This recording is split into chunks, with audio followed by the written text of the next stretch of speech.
In the deepest recesses of Norse cosmological understanding lies a creature whose existence predates the very foundation of the ordered universe. Nidhogg, the great serpent dragon that gnaws eternally at the roots of Yggdrasil, represents one of the most ancient and fundamental forces in Germanic mythology. This primordial being existed in the void of Ginnungagap before the gods shaped the nine worlds, before Odin and his brothers slew the primordial giant Ymir, and before the cosmic tree itself took root in the fertile chaos of creation's dawn. The serpent's antiquity cannot be overstated within the framework of Norse cosmology. While many creatures and beings emerged during the great ordering of the worlds, Nidhogg belongs to that primeval category of entities that existed in the time before time, when the universe consisted only of the yawning void between Muspelheim's fires and Niflheim's ice. Archaeological evidence from runic inscriptions and early Germanic tribal traditions suggest that dragon-serpent figures similar to Nidhogg held significance in pre-Christian Scandinavian religious practices dating back to the Bronze Age, indicating that this mythological archetype possessed deep cultural roots extending far beyond the Viking Age proper. The creature's physical form, as described in the poetic Edda and later sources, presents a being of immense proportions and terrifying aspect. Nidhogg appears as a massive serpent dragon, its scales dark as the primordial void from which it emerged. The beast possesses powerful wings that create howling winds as it moves through the underworld realms, and its eyes burn with an ancient malevolence that has witnessed the birth and potential death of worlds. Its claws, described as being capable of rending both flesh and spirit, work ceaselessly at the roots of the world tree, while its massive jaws contain rows of teeth sharp enough to pierce the very fabric of reality itself. The etymology of Nidhogg's name provides crucial insight into the creature's fundamental nature and role within Norse cosmological thought. The Old Norse Nidhogg derives from two primary components, Nid and Hogga. The first element, Nid, carries multiple layers of meaning that encompass concepts of malice, curse, scorn, and enmity. In Old Norse legal and social contexts, Nid represented one of the most serious forms of social disgrace and supernatural curse, often associated with acts that violated the fundamental bonds of kinship, hospitality, and honour that held Germanic society together. The second component, Hogga, stems from the verb hogva, meaning to strike, to hew, or to cut. This term appears frequently in contexts involving both physical combat and the more metaphysical act of severing connections between different realms of existence.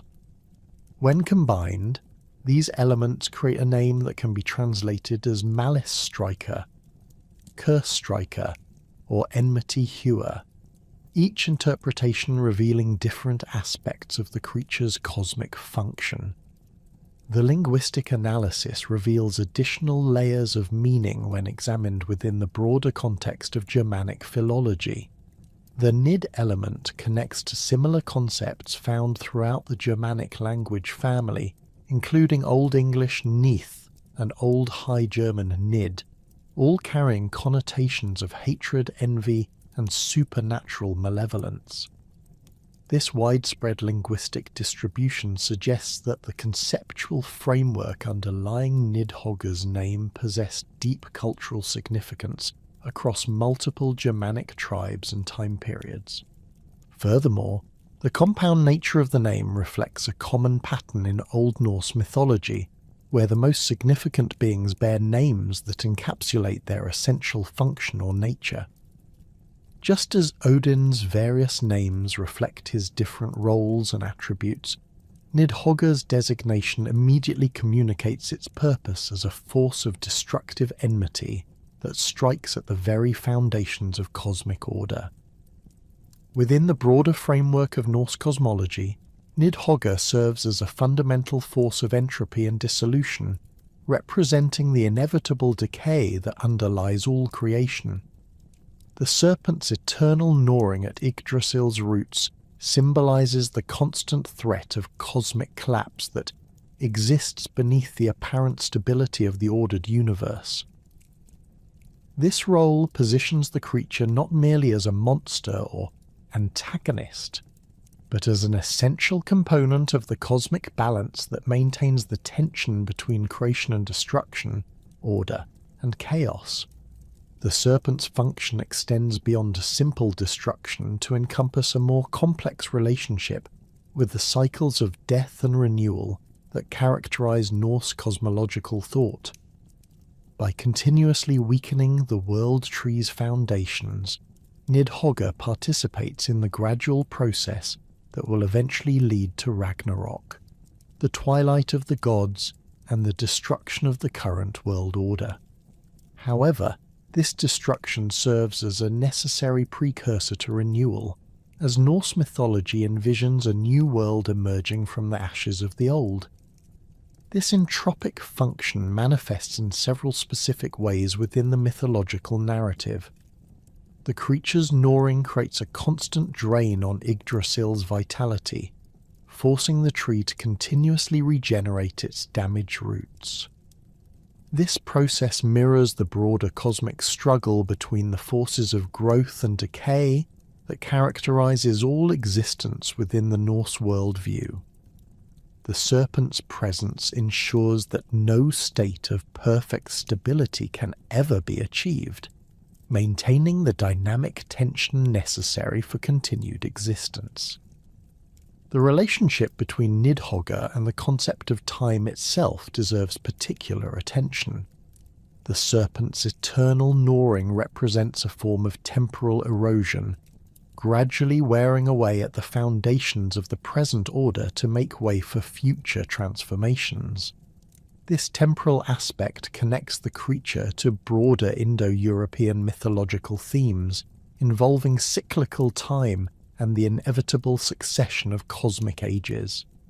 When examined within the context of Germanic and broader Indo-European mythological traditions, Nidhogg shares significant characteristics with other primordial serpent dragons found throughout these cultural complexes. The creature's role as a cosmic antagonist dwelling in the underworld echoes similar figures from related mythological systems, suggesting common Indo-European origins for these archetypal patterns. The Germanic tradition contains several parallels to Nidhogg's function and nature. The Old English poem Beowulf features multiple dragon figures that share certain characteristics with the Norse serpent, particularly in their association with treasure hoarding, underground dwelling, and their role as forces of destruction that threaten established order. The dragon that Beowulf faces in his final battle possesses similar characteristics to Nidhogg, including great age, supernatural malevolence, and the ability to bring about the end of heroic ages. Continental Germanic traditions preserve additional parallels in figures such as the Midgard serpent's various manifestations and the dragon Fafnir, though these creatures serve different specific functions within their respective mythological contexts. The common elements include their serpentine or draconic form, their association with cosmic or eschatological themes, and their representation of forces that oppose or threaten the established divine order. Expanding the comparative analysis to broader Indo-European traditions reveals even more extensive parallels. The Vedic tradition of ancient India features Vritra, a serpent dragon that represents drought, chaos, and the forces opposing cosmic order. Like Nidhogg, Vritra serves as a primordial antagonist whose defeat or containment becomes necessary for the maintenance of cosmic stability. The creature's association with the withholding of waters parallels Nidhogg's role in weakening the world tree's life-giving properties. Greek mythology contributes additional comparative material through figures such as Python, the serpent dragon that guarded the oracle at Delphi before Apollo's arrival, and Typhon, the monstrous serpentine giant who challenged Zeus's authority over the cosmos. These creatures share Nidhogg's primordial nature and their function as representatives of pre-Olympic chaotic forces that must be overcome or contained by the newer generation of divine beings. The Slavic tradition preserves similar archetypal patterns in creatures such as the Zmei, powerful serpent dragons that often serve as guardians of the underworld, or as forces opposing the established cosmic order. These beings frequently possess multiple heads and the ability to regenerate, characteristics that emphasize their connection to themes of eternal recurrence and the cyclical nature of cosmic destruction and renewal. Celtic mythology contributes its own variations through figures such as the great serpents associated with sacred wells and underground realms. These creatures often serve as guardians of otherworldly wisdom or as representatives of the chaotic forces that existed before the arrival of the Tuatha De Danann. Their association with underground locations and their role as ancient powers that predate the current divine order parallels Nidhogg's position within Norse cosmology. The consistency of these archetypal patterns across multiple Indo-European cultures suggests the existence of common mythological themes that may trace back to shared Proto-Indo-European religious concepts.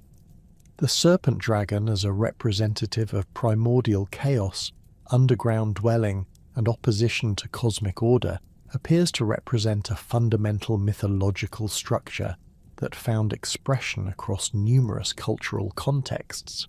These comparative elements help illuminate the specific characteristics that distinguish Nidhogg within the Norse system, while simultaneously revealing the creature's participation in broader mythological patterns.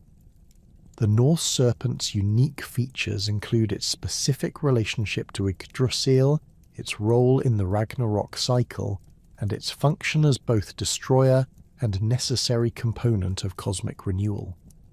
The creature's dwelling place, beneath the roots of Yggdrasil, positions it at the very foundation of Norse cosmological geography.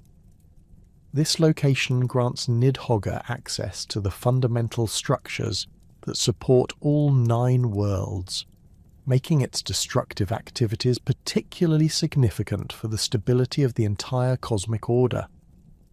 The serpent's ability to affect the world tree directly translates into influence over all realms of existence, from Asgard's divine heights to the deepest recesses of Helheim. This cosmic positioning at the foundation of all existence requires a thorough understanding of Yggdrasil itself, the magnificent ash tree that serves as the axis around which the entire Norse universe revolves. Yggdrasil stands as more than merely a large tree. It represents the fundamental organizing principle of reality, the cosmic scaffold upon which all 9 worlds hang, suspended in their proper relationships to one another.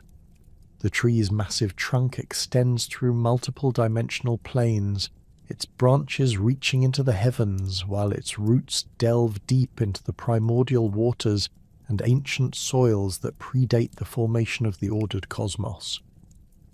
The world tree's structure defies simple physical description, as it exists simultaneously in multiple realms and dimensions. Its crown extends far above Asgard, the realm of the Aesir gods, providing shelter and sustenance to creatures that exist beyond the normal boundaries of space and time. The great eagle that perches in its highest branches surveys all the worlds below, while the hawk Vedrafolna sits between the eagle's eyes, serving as a messenger and observer of cosmic events. These aerial inhabitants represent the tree's connection to the celestial realms and the divine powers that govern fate and wisdom. The trunk of Yggdrasil passes through the middle worlds, including Midgard, where humans dwell, Jotunheim, the realm of giants, Alfheim, home to the light elves, Svartalfheim, where the dark elves and dwarves craft their magical items, and Vanaheim, where the Vanir gods maintain their ancient wisdom. Each of these realms draws its existence from the tree's life-giving properties, connected to the cosmic axis through invisible threads of fate and natural law. The tree's bark bears the scars of countless ages, marked by the struggles between different cosmic forces and the gradual wear of time itself. Most crucial to understanding Nidhogg's role, however, are the tree's three great roots, each extending into a different primordial realm and drawing sustenance from ancient wells that contain the fundamental forces of existence. The first root stretches into Asgard, where it draws water from the Well of Erd, tended by the three Norns who weave the fates of gods and men. These ancient sisters, Erd representing the past, Verdandi the present, and Skuld the future, maintain the cosmic order through their careful tending of fate's threads, using water from their well to nourish the world tree and preserve its vital functions. The second root extends into Jotunheim, reaching the Well of Mimir, whose waters contain all wisdom and memory. Mimir, the ancient giant who guards this well, possesses knowledge that spans all ages and realms, having drunk from these waters since time immemorial. Even Odin sacrificed his eye to drink from this well, gaining the wisdom necessary to rule the gods and prepare for the coming twilight. The waters of Mimir's well provide the world tree with the knowledge and memory necessary to maintain the complex relationships between all existing things. The third root, and the one most relevant to Nidhogg's eternal task, plunges deep into Niflheim, the primordial realm of ice and mist that existed before the creation of the ordered worlds. Here, at the very foundation of existence, lies Hvergelmir, the spring from which all rivers flow and to which all waters eventually return. This ancient wellspring bubbles with the primal forces that gave birth to the first giants and the raw materials from which the gods would later craft the cosmos. The waters of Hvergelmir possess a dual nature, serving both as the source of all life and as the final destination of all things that pass away. Hvergelmir's location in Niflheim places it at the intersection of multiple cosmic forces and temporal streams. The spring sits in a vast cavern carved from the primordial ice, its walls reflecting the pale light that emanates from the waters themselves. The cavern extends far beyond what any mortal eye could perceive, its boundaries lost in the mists that swirl constantly through the underground realm. Strange formations of ice and stone create a landscape that shifts between beauty and terror, where crystalline structures catch and refract the spring's ethereal glow, while jagged formations threaten to impale unwary travellers. The spring itself appears as a vast pool whose surface remains in constant motion, despite the absence of any visible current or wind. The waters bubble and churn with an energy that predates the ordered cosmos, occasionally sending up sprays that freeze instantly in the frigid air, before falling back as glittering snow. From this central pool, numerous streams and rivers begin their journeys to all corners of existence, carrying with them the essential properties that will sustain life throughout the 9 worlds. Within this primordial landscape, Nidhogg has made its dwelling since the dawn of time. The great serpent coils around and beneath the third root of Yggdrasil, its massive body creating additional channels and pools in the cavern floor. The creature's presence has gradually transformed the immediate area around Hvergelmir, as centuries of movement have worn smooth channels in the ancient stone and ice. These serpentine pathways form a complex maze that extends throughout the cavern system, allowing Nidhogg to move freely while maintaining constant access to the world tree's most vulnerable point. The serpent's physical interaction with the root system reveals the precise nature of its eternal task. Nidhogg's teeth, each the size of a warrior's sword and harder than the finest woven steel, work constantly at the root's surface, scraping away layers of bark and boring into the living wood beneath. The creature's claws, equally massive and sharp, tear at the smaller rootlets that extend into the surrounding soil, severing connections and disrupting the flow of nutrients from Vergelmir's waters to the tree above. This gnawing activity follows a complex pattern that reflects both the serpent's intelligence and its fundamental nature as a force of entropy. Nidhogg does not attack the root randomly or with simple destructive fury. Instead, the creature systematically targets the most vital connections, seeking out the pathways through which Yggdrasil draws its greatest strength. The serpent possesses an instinctive understanding of the tree's anatomy, gained through countless ages of intimate contact with its structure. This knowledge allows Nidhogg to inflict maximum damage with minimum effort, gradually weakening the entire cosmic system through carefully targeted attacks. The physical effects of this eternal gnawing manifest throughout the world tree's structure. The third root shows clear signs of damage, with deep gouges and missing sections where Nidhogg's teeth have done their work.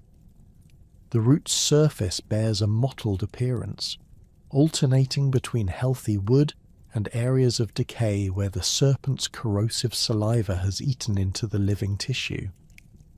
Despite these injuries, the root continues to function, drawing sustenance from Vergelmir and channeling it upward to support the cosmic structure above.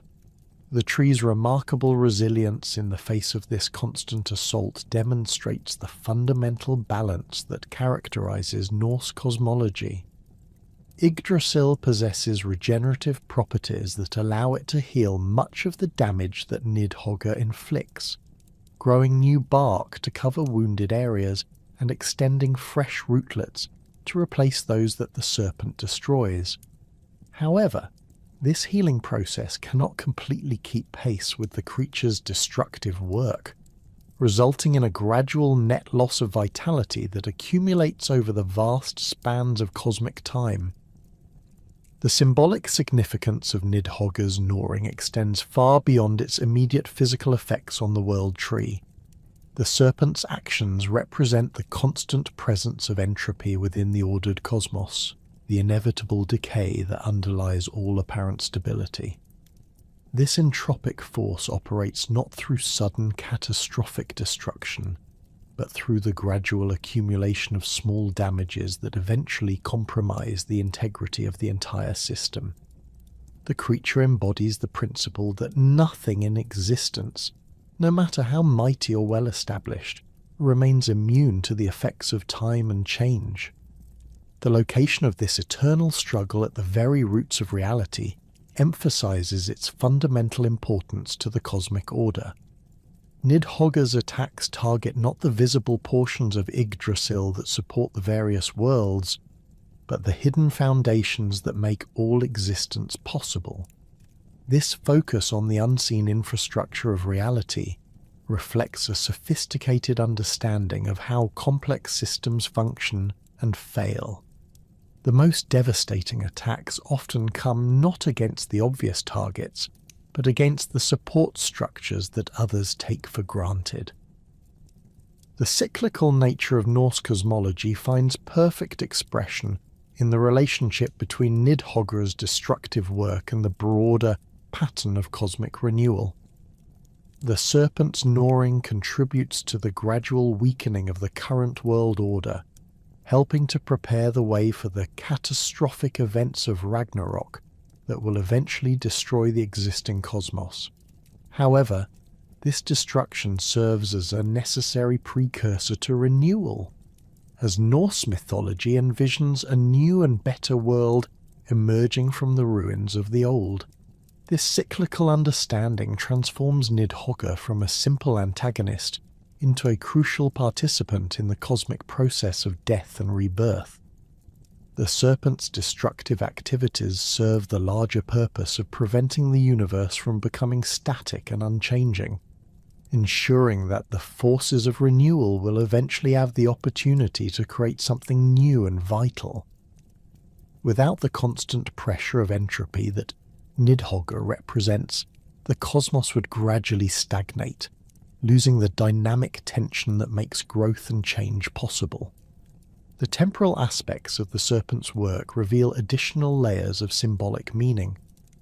Nidhogg's gnawing operates on a timescale that dwarfs human understanding, with each bite removing only microscopic amounts of the world tree's substance. This incredibly slow pace of destruction mirrors the way that major historical and cosmic changes typically occur through the accumulation of countless small events, rather than through sudden dramatic transformations. The serpent embodies the patience of geological time, working steadily towards goals that will not be achieved for countless ages. The relationship between Nidhogg's activities and the approach of Ragnarok demonstrates the interconnected nature of all events within Norse cosmological thinking.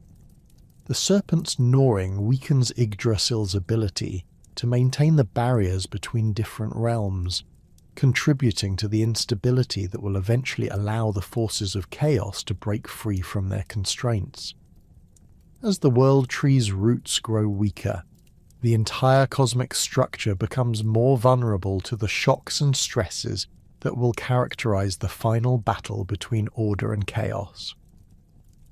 The creature's dwelling near Hvergelmir also positions it at the source of all waters, giving its actions implications that extend throughout the entire hydrological system of the 9 worlds. The spring feeds all rivers and streams, carrying particles and influences from Nidhogg's realm to every corner of existence. The serpent's presence thus contaminates the very source of life, ensuring that the forces of entropy spread gradually throughout the cosmos rather than remaining confined to the underworld realms. The contamination of waters flowing from Hvergelmir carries more than mere physical corruption throughout the 9 worlds. These tainted streams eventually reach Nastrond, the corpse shore that stands as one of the most dreaded locations in all Norse cosmology. Here, far from the heroic halls of Valhalla and Folkvanger where honoured warriors feast eternally, rises a structure that embodies divine judgment in its most terrifying form. Nastrond appears as a vast hall constructed entirely from the intertwined bodies of venomous serpents, their scales gleaming with a sickly phosphorescence that provides the only illumination in this realm of perpetual twilight. The hall's architecture defies conventional understanding, as countless serpents weave their bodies together to form walls, pillars, and roofing that undulate with constant hypnotic movement. The creatures range in size from massive constrictors whose coils could crush a giant to smaller vipers whose fangs drip with poisons that can dissolve both flesh and spirit. Their eyes burn with an inner fire that reflects the malevolent intelligence directing their eternal construction project. The serpents' bodies interlock with mathematical precision, creating a structure that remains solid despite its living components, their scales fitting together like the finest chainmail crafted by master smiths. Venom drips continuously from the fangs of these architectural serpents, creating rivers of corrosive liquid that flow across the hall's floor and pool in designated channels carved into the living rock beneath. The poison varies in colour from deep emerald green to pale yellow, each variety possessing different properties of dissolution and torment. The constant dripping creates a rhythmic percussion that echoes throughout the hall, a sound that drives many of the condemned to the brink of madness long before their physical forms succumb to the serpent's toxins. The floor of Nastrond consists of rough-hewn stone blocks, each one carved with runic inscriptions that detail the crimes of those destined to suffer within these walls. The runes glow with a faint red light that pulses in rhythm with the heartbeats of the condemned, creating patterns of illumination that shift constantly across the hall's interior.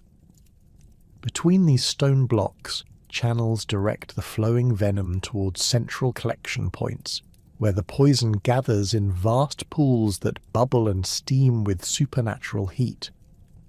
Within this nightmarish architecture, Nidhogg serves as both executioner and consumer, fulfilling a role that extends far beyond its cosmic function as the Nora of Yggdrasil's roots.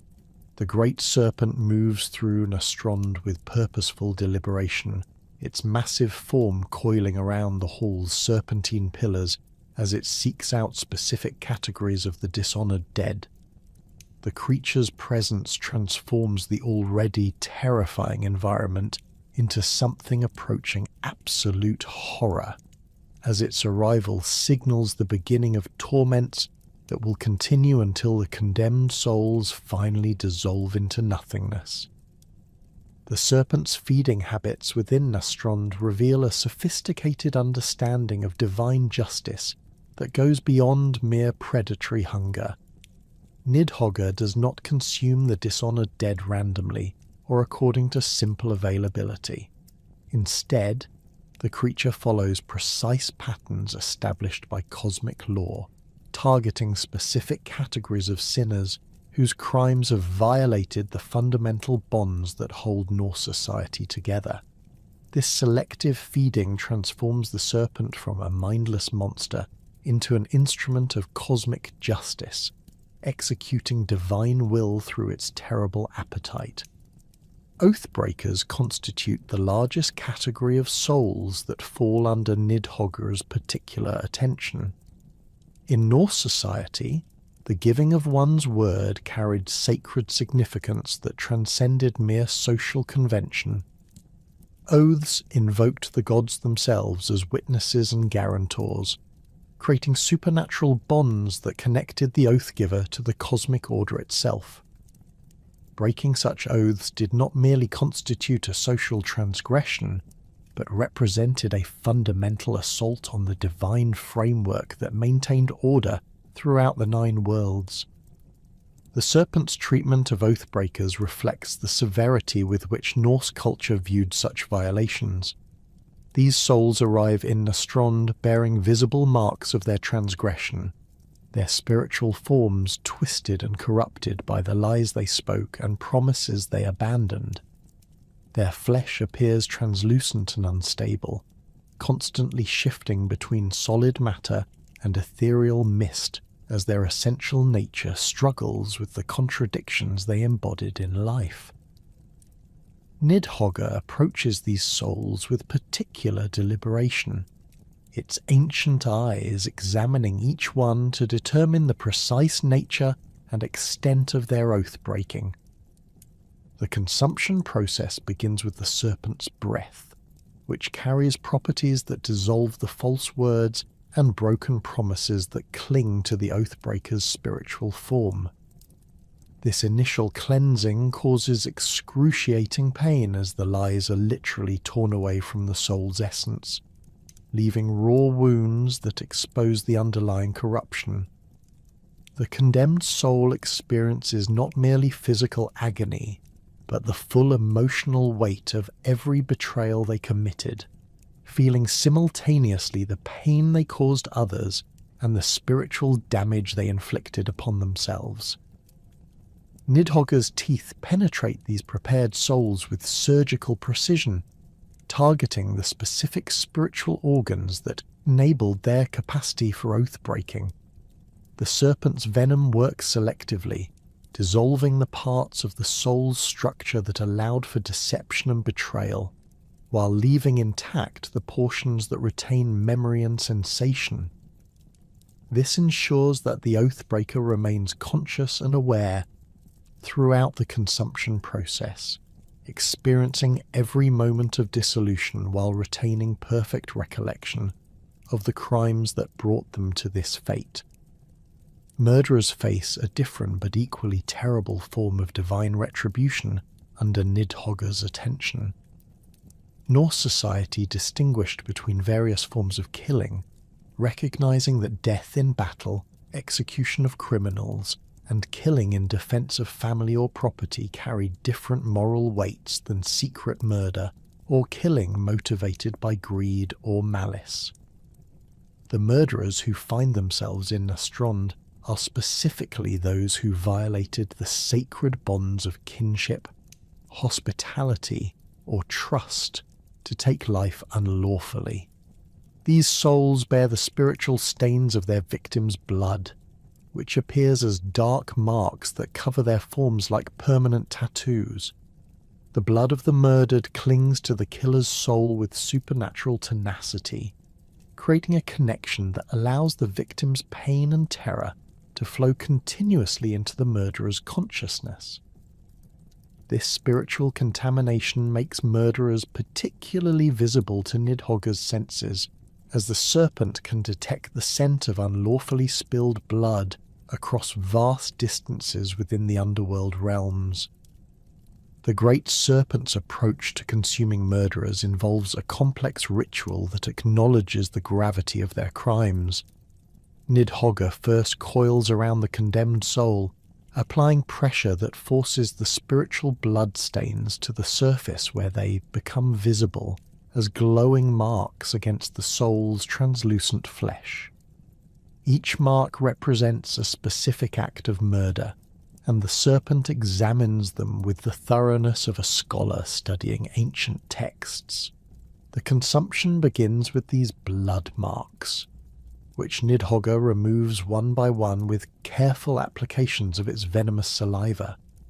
Each removal causes the murderer to experience the death of their victim from the victim's perspective, feeling the fear, pain, and despair that their actions caused.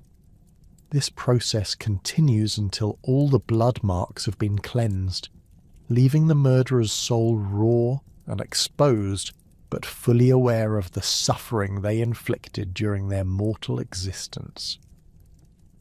Adulterers represent the third major category of souls that receive Nidhogg's particular attention within Nastrond. Norse society placed tremendous importance on marriage bonds and sexual fidelity, viewing adultery not merely as a personal betrayal, but as an attack on the fundamental structures that maintained social order. Adultery violated sacred oaths of fidelity, corrupted bloodlines that determined inheritance and kinship obligations, and introduced deception and dishonor into the heart of family relationships.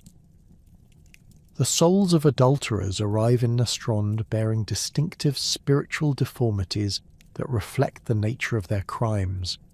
Their forms appear divided and unstable, constantly shifting between the identities they presented to different people during their lives. Parts of their spiritual bodies appear transparent or missing entirely, representing the portions of themselves they gave away through their illicit relationships. These souls emit a particular scent that Nidhogg finds especially attractive, a mixture of false sweetness and underlying corruption that marks them as violators of sacred bonds. The serpent's treatment of adulterers involves a process of spiritual separation that mirrors the divisions they created in life. Nidhogg uses its claws to carefully divide the adulterer's soul into distinct portions, each representing a different relationship or identity they maintained. These separated portions are then consumed individually, allowing the adulterer to experience the full weight of each betrayal as a separate and distinct torment. The consumption process forces adulterers to confront the true nature of their crimes, experiencing not only their own guilt and shame, but also the pain they caused their betrayed spouses and the confusion they create in their children and families. The serpent's venom works to dissolve the false emotions and justifications that allowed them to rationalize their behavior, leaving them with clear and undistorted understanding of the damage they cause to the social fabric. The moral framework reflected in these specific categories of punishment reveals the sophisticated ethical system that underlied Norse society. The crimes that earn Nidhogg's particular attention all share common characteristics. They involve the violation of sacred bonds that held a community together. They require deception and betrayal of trust, and they damage not merely individuals but the broader social structures that enabled civilization to function. Oath-breaking undermined the system of verbal contracts and agreements that allowed complex social relationships to exist without constant suspicion and verification. In a society where written contracts were rare and legal systems were relatively simple, the reliability of spoken promises formed the foundation of economic activity, political alliances, and social cooperation. Those who broke their oaths attacked the very basis of social trust that made civilized life possible. Murder violated the fundamental principle that human life possessed sacred value and could not be taken arbitrarily by individuals acting outside the established legal and social frameworks. Norse society recognized that some killing was necessary and even honorable, but it distinguished carefully between justified and unjustified taking of life. Secret murder and killing motivated by personal gain represented the ultimate violation of the community's shared values regarding the sanctity of life. Adultery corrupted the marriage bonds that form the basic building blocks of social organization.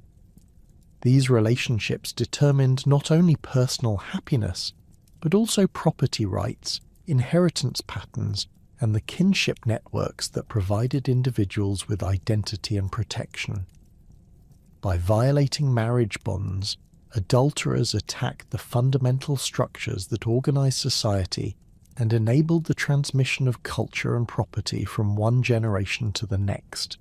Nidhogg's role as the executor of divine justice for these particular crimes transforms the serpent from a simple force of destruction into a complex agent of cosmic law. The creature serves not merely to punish wrongdoers, but to cleanse the spiritual realm of corruptions that threaten the moral order of the universe. Through its consumption of the dishonored dead, Nidhogg removes from existence those souls whose continued presence would contaminate the cosmic structure with their violations of sacred bonds. This function as cosmic cleanser reveals additional layers of the serpent's significance within Norse cosmology. Just as Nidhogg's gnawing at Yggdrasil's roots serves to prevent the universe from becoming static and unchanging, its consumption of corrupted souls prevents the spiritual realm from becoming contaminated with moral corruption that could spread throughout the cosmic order. The creature serves as both destroyer and purifier, removing elements that threaten the integrity of the larger system. The serpent's intelligence and discrimination in selecting its victims demonstrate that its actions follow divine law, rather than mere predatory instinct. Nidhogg possesses the wisdom to distinguish between different categories of wrongdoing and the justice to apply appropriate punishments to each type of crime. This judicial function elevates the creature above the level of a simple monster, revealing it as an instrument of cosmic justice that operates according to principles of divine law, rather than arbitrary malevolence.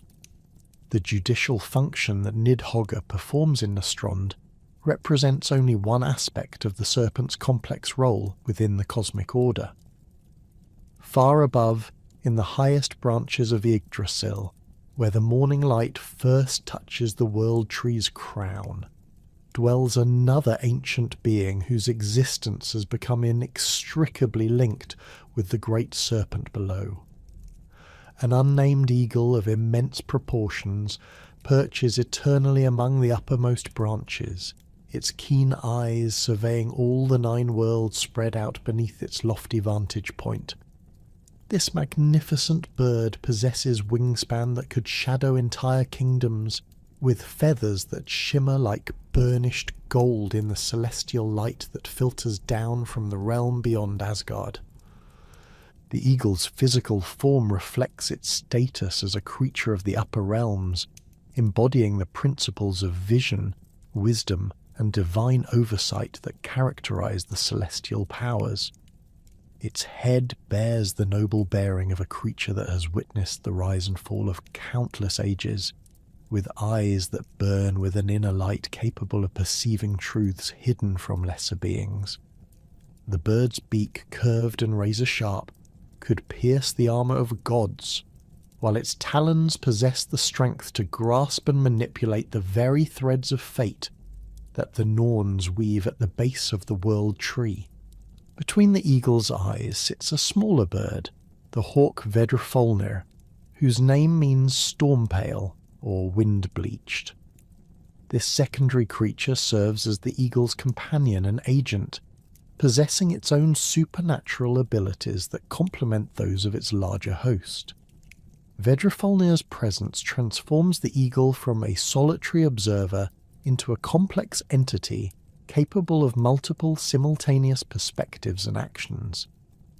The hawk's smaller size allows it to navigate spaces and perceive details that might escape the eagle's notice, while its connection to storm and wind grants it influence over weather patterns throughout the 9 worlds. The relationship between these aerial beings and Nidhogg below represents one of the most fundamental antagonisms in Norse cosmology, a conflict that predates the establishment of the current world order and will continue until the final destruction of Ragnarok. This enmity operates on multiple levels simultaneously, encompassing personal hatred, philosophical opposition, and cosmic necessity. The eagle and Nidhogg embody contradictory principles that cannot coexist peacefully, yet whose opposition generates the dynamic tension necessary for the continued functioning of the universe. The origins of this conflict reach back to the primordial period when the cosmic order was first being established. Both creatures existed before the gods completed their great work of creation, representing different approaches to the fundamental questions of existence and order. The eagle, dwelling in the celestial heights, embodies the principle of transcendence and the perspective that comes from viewing reality from above. Its position grants it comprehensive understanding of the relationships between different realms and the ability to perceive patterns that remain hidden to earthbound observers. Nidhogg, by contrast, represents the principle of immanence and the perspective that comes from dwelling within the fundamental structures of reality. The serpent's intimate contact with Yggdrasil's roots provides it with direct knowledge of the forces that sustain existence, but this knowledge comes at the cost of a more limited perspective. Where the eagle sees the grand patterns of cosmic order, Nidhogg perceives the underlying instabilities and contradictions that threaten to bring the entire structure crashing down. These fundamentally different perspectives generate incompatible worldviews that fuel the eternal antagonism between the two creatures. The eagle, from its lofty perch, perceives the beauty and harmony of the cosmic order, seeing how the different realms work together to create a magnificent whole. Its vision encompasses the heroic struggles of gods and men, the intricate relationships between different species and kingdoms, and the grand narrative of cosmic history unfolding across the vast expanses of time. Nidhogg's underground perspective reveals a very different reality, one dominated by decay, corruption, and the constant threat of systemic collapse. The serpent witnesses the hidden costs of maintaining cosmic order, the sacrifices and compromises that remain invisible to those dwelling in the upper realms. Its gnawing at the world tree's roots provides direct experience of how precarious the entire structure actually is, how much effort and energy must be constantly expended simply to prevent everything from falling apart. These opposing viewpoints manifest in the hostile messages that the two creatures exchange through their unwitting messenger, Ratatoska the squirrel. This remarkable creature possesses the unique ability to travel the entire length of Yggdrasil, scampering up and down the world tree's massive trunk with supernatural speed and agility. Ratatoska's small size and nimble movements allow it to navigate the complex geography of the cosmic tree, moving freely between the celestial heights where the eagle dwells and the underground depths that Nidhogg calls home.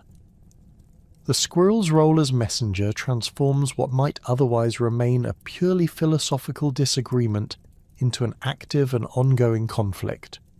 Ratatoska carries words between the eagle and Nidhogg, but not as a neutral intermediary seeking to facilitate understanding or reconciliation. Instead, the squirrel serves as an agent of discord, deliberately distorting and inflaming the messages it carries to maximize the antagonism between the two ancient enemies.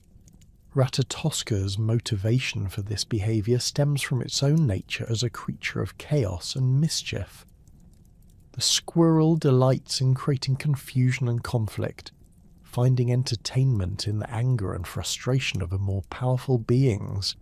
Its small size and incredible speed protect it from retaliation, allowing it to provoke creatures that could destroy it instantly if they could catch it. The eternal conflict between the eagle and Nidhogg provides Ratatoska with an endless source of amusement, as each creature's responses to the other's supposed insults generate new opportunities for mischief-making. The messages that Ratatoska carries between the eagle and Nidhogg reflect the fundamental philosophical differences that separate the two creatures. The eagle's communications typically emphasize themes of order, hierarchy, and the importance of maintaining proper relationships between different levels of existence. From its elevated perspective, the eagle perceives Nidhogg's gnawing as destructive vandalism that threatens the stability of the entire cosmic system. The bird's messages often take the form of condemnations of the serpent's activities, accusations of malice and short-sightedness, and warnings about the consequences of continued destructive behavior. Nidhogg's responses reveal the serpent's very different understanding of its cosmic role and the nature of existence itself. The great serpent views the eagle's position as one of comfortable ignorance, sheltered from the harsh realities that govern life at the foundational level of reality. Nidhogg's messages typically emphasize themes of inevitable decay, the futility of attempting to maintain permanent order, and the necessity of destruction as a precursor to renewal. The serpent often accuses the eagle of naivety and willful blindness to the true nature of existence. Ratatoska's role as intermediary allows the squirrel to shape these exchanges in ways that maximize their inflammatory potential. The creature possesses a keen understanding of each being's particular sensitivities and knows precisely how to phrase messages to cause maximum offense. When carrying the eagle's words to Nidhogg, Ratatoska emphasizes the condescending and superior tone of the bird's communications, while adding embellishments that make the eagle's criticisms seem even more insulting and dismissive. Similarly, when carrying Nidhogg's responses back to the eagle, the squirrel highlights the serpent's contempt for celestial authority and its threats against the cosmic order. Ratatoska often adds details about the extent of damage that Nidhogg has inflicted on Yggdrasil's roots, describing the serpent's activities in terms calculated to enrage the eagle and provoke even stronger responses. The squirrel's creative embellishments ensure that each exchange escalates the conflict rather than providing opportunities for understanding or compromise. The specific content of these hostile exchanges reveals the depth of philosophical disagreement that separates the two cosmic adversaries. The eagle frequently challenges Nidhogg's right to damage the world tree, arguing that the serpent's actions threaten not only the current cosmic order, but also the lives and welfare of countless beings throughout the 9 worlds. The bird presents itself as a guardian of cosmic stability, defending the established order against the forces of chaos and destruction that Nidhogg represents. Nidhogg counters these accusations by questioning the sustainability and justice of the current cosmic arrangement. The serpent argues that the eagle's beloved order depends upon hidden foundations of suffering and exploitation, pointing to the dishonoured dead in Nastrond as evidence of the moral corruption that underlies apparently noble structures. Nidhogg presents its gnawing as a form of cosmic honesty, revealing the true fragility of systems that pretend to permanence while depending upon constant maintenance and repair.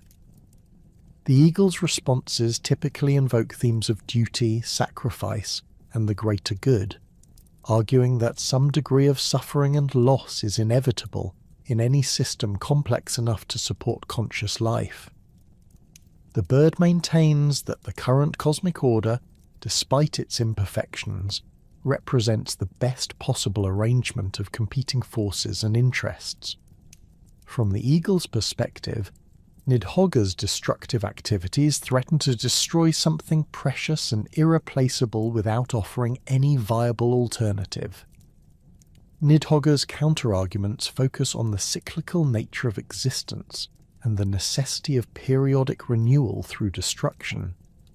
The serpent maintains that the eagle's attachment to the current order blinds it to the possibilities that could emerge from a fundamental reorganization of cosmic structures.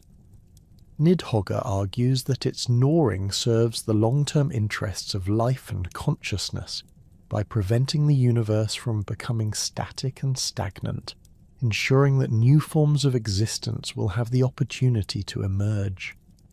These philosophical debates reflect broader tensions within Norse cosmological thinking about the relationship between order and chaos, permanence and change, individual welfare and cosmic necessity.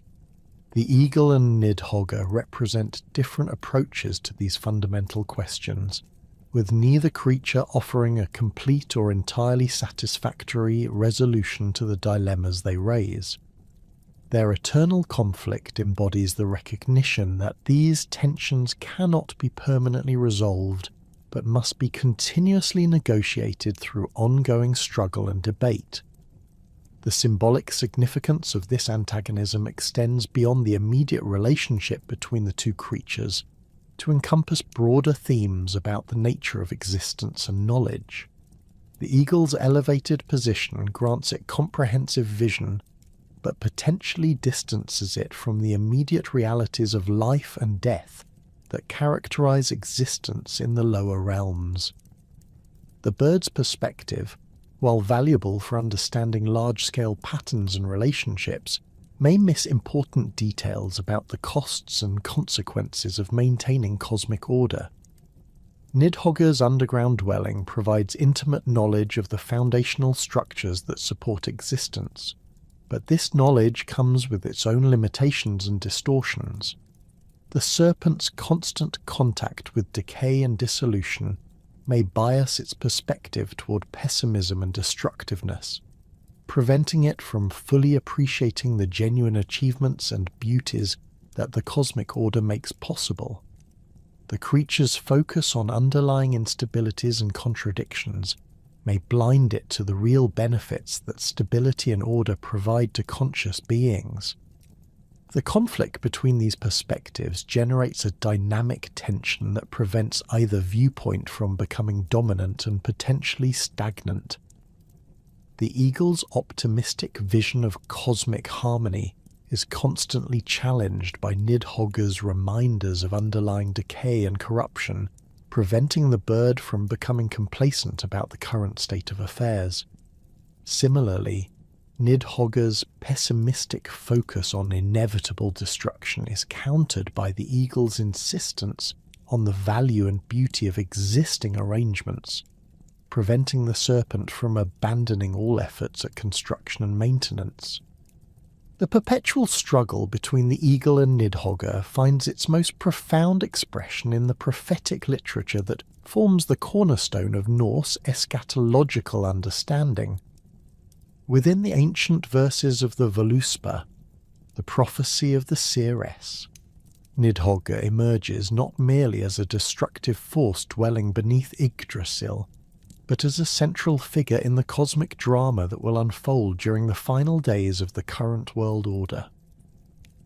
The Volva, the ancient seeress whose supernatural vision penetrates the veils of time itself, speaks of the great serpent with a mixture of dread and recognition, understanding that the creature's role extends far beyond its immediate function as the Nora of the world tree's roots. The seeress begins her prophetic recitation by establishing her credentials as one who remembers the time before the current cosmic order took shape, when the universe consisted only of the yawning void of Ginnunga Gap. Her vision encompasses not only the distant past but also the inevitable future, allowing her to perceive the complete arc of cosmic history from creation through destruction to renewal. Within this vast temporal framework, Nidhogg appears as a constant presence, existing before the gods established their dominion and destined to survive their eventual downfall. The Völuspá presents Nidhogg through a series of increasingly ominous references that trace the serpent's evolving role as the cosmic order approaches its final crisis. The earliest mentions establish the creature's ancient nature and its fundamental opposition to the forces of order and stability that the gods represent. These passages employ kennings and metaphorical language that emphasize the serpent's connection to primordial chaos and its function as an agent of entropy within the established cosmic system. The prophetic vision reveals Nidhogg dwelling in the dark valleys beneath the earth, where it feeds upon the corpses of the dishonored dead, while simultaneously working to undermine the foundations of the world tree. The seeress describes the serpent's activities with clinical precision, noting how its constant gnawing gradually weakens the cosmic structure and contributes to the instability that will eventually precipitate the final catastrophe. These descriptions employ specific Old Norse terms that emphasize both the physical nature of the serpent's destructive work and its broader symbolic significance as a force of dissolution. The poetic language used to describe Nidhogg in the Völuspá demonstrates the sophisticated literary techniques that characterized Old Norse prophetic poetry. The serpent appears under various kennings that illuminate different aspects of its nature and function. Malice Striker emphasizes its role as an agent of supernatural enmity, while Corpse Tearer highlights its function as consumer of the dishonored dead. Root Noah directly references its primary activity beneath Yggdrasil, while Ancient Worm places the creature within the broader category of primordial dragons that existed before the establishment of the current world order. These kennings operate according to the complex metaphorical system that governed Old Norse poetic composition, where direct naming was often avoided in favour of elaborate circumlocutions that revealed multiple layers of meaning simultaneously. The various names applied to Nidhogg create a web of associations that connects the serpent to broader themes of death, decay, ancient wisdom, and cosmic transformation. Each kenning adds new dimensions to the creature's symbolic significance, while maintaining the essential mystery that surrounds its ultimate nature and purpose. The Völuspá's treatment of Nidhogg reaches its climax in the passages describing the events leading up to and during Ragnarok itself. As the cosmic order begins to collapse under the accumulated stresses of countless ages, the serpent's role transforms from that of a hidden threat working beneath the surface to an active participant in the final battle between order and chaos. The prophetic vision describes how Nidhogg will emerge from its underground dwelling to participate directly in the destruction of the current world system. During the preliminary signs that herald the approach of Ragnarok, the Völuspá describes how the serpent's gnawing will finally achieve its ultimate purpose. The constant weakening of Yggdrasil's roots will reach a critical threshold where the world tree can no longer maintain the barriers that separate the different realms of existence. As these boundaries begin to collapse, the carefully maintained order that has characterized the current cosmic age will give way to the primordial chaos from which it originally emerged. The prophetic description of these events employs imagery that emphasizes both the terror and the inevitability of the approaching transformation. The seeress speaks of how the serpent's venom will flow like rivers throughout the underground realms, contaminating the very sources from which all waters spring. This poisoning of the cosmic water supply represents a fundamental corruption of the life-giving forces that have sustained existence throughout the current age, preparing the way for the complete dissolution of the established order. As Ragnarok proper begins, Nidhogg assumes an even more active role in the cosmic drama. The Völuspá describes how the great serpent will finally abandon its position beneath Yggdrasil's roots to participate directly in the final battle. This emergence from the underworld represents a crucial escalation in the conflict between order and chaos. As one of the most ancient and powerful forces of destruction, joins the open warfare that will determine the fate of gods and men alike. The prophetic vision presents Nidhogg's participation in Ragnarok not as simple malevolent destruction, but as the fulfillment of a cosmic necessity. The serpent's actions serve to complete the process of a dissolution that will clear away the accumulated contradictions and corruptions of the current age, making possible the emergence of a new and better world order. This understanding transforms the creature from a purely antagonistic force into a necessary agent of cosmic renewal, whose destructive activities serve the larger purpose of universal regeneration. The specific imagery used to describe Nidhogg during Ragnarok emphasizes the serpent's transformation from a hidden threat to an openly active force. The Völuspá speaks of how the creature's wings will darken the sky as it emerges from the underground realms, carrying with it the accumulated malice and corruption of countless ages. The serpent's flight represents the unleashing of all the destructive potential that has been building beneath the surface of the cosmic order, finally breaking free to participate directly in the final transformation. The prophetic description of Nidhogg's activities during the final battle employs language that emphasizes both the creature's terrible power and its essential role in the cosmic process. The serpent appears as a force of purification as much as destruction, cleansing the universe of the moral and spiritual corruptions that have accumulated over the course of the current age.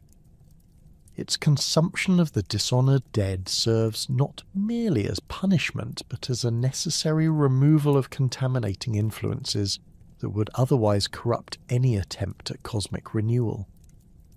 The Völuspá's treatment of Nidhogg extends beyond the immediate events of Ragnarok to encompass the creature's role in the post-apocalyptic world that will emerge from the ruins of the old order. The prophetic vision describes how the serpent will continue to exist even after the destruction of the current cosmic system, suggesting that its function as an agent of entropy and renewal transcends any particular world order. This continuity positions Nidhogg as a fundamental aspect of existence itself, rather than merely a temporary threat to the current arrangement of cosmic forces. The seeress describes how, in the new world that will emerge after Ragnarok, Nidhogg will assume a different but equally important role. The creature's function as consumer of the dishonored dead will continue, ensuring that the moral corruptions that characterize the previous age do not contaminate the fresh beginning that the new world represents. This ongoing judicial function transforms the serpent into a permanent guardian of cosmic justice, preventing the accumulation of spiritual corruption that could threaten future world orders. Other Eddic poems contribute additional layers to the prophetic understanding of Nidhogg's significance within the broader framework of Norse eschatology. The Grimnismal provides detailed descriptions of the serpent's dwelling place and its relationship to the other creatures that inhabit the various levels of Yggdrasil. These passages employ specific geographical and architectural terminology that creates a precise picture of the underground realms where Nidhogg conducts its eternal work. The poem describes the serpent's lair in terms that emphasize both its ancient nature and its connection to the fundamental structures of existence. Nidhogg dwells in caverns that extend far beyond the immediate vicinity of Vergelmir, creating a vast underground network that mirrors the complexity of the world tree's root system above.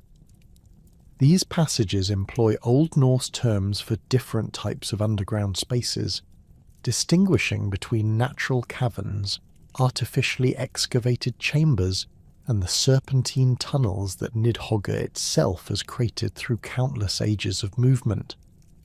The Grimnismal also provides additional details about the serpent's physical appearance and capabilities that complement the more symbolic descriptions found in the Voluspa. The poem describes Nidhogg's scales as being harder than the finest dwarven steel, capable of deflecting even the weapons of the gods.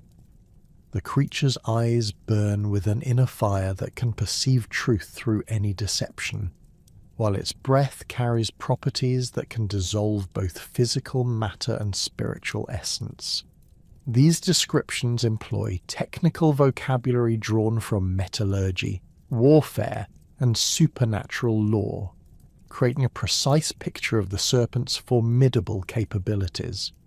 The Fafnismal contributes additional perspectives on dragon lore that illuminate different aspects of Nidhogg's nature and significance. While this poem focuses primarily on the dragon Fafnir, its detailed exploration of draconic psychology and motivation provides insights that apply to the broader category of serpent dragons within Norse mythology.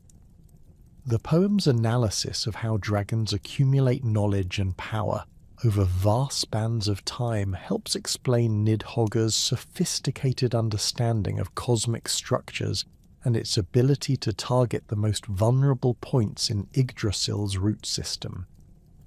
The prophetic literature's treatment of Nidhogg employs a complex system of temporal perspective that reflects the cyclical understanding of time that characterized Norse cosmological thinking.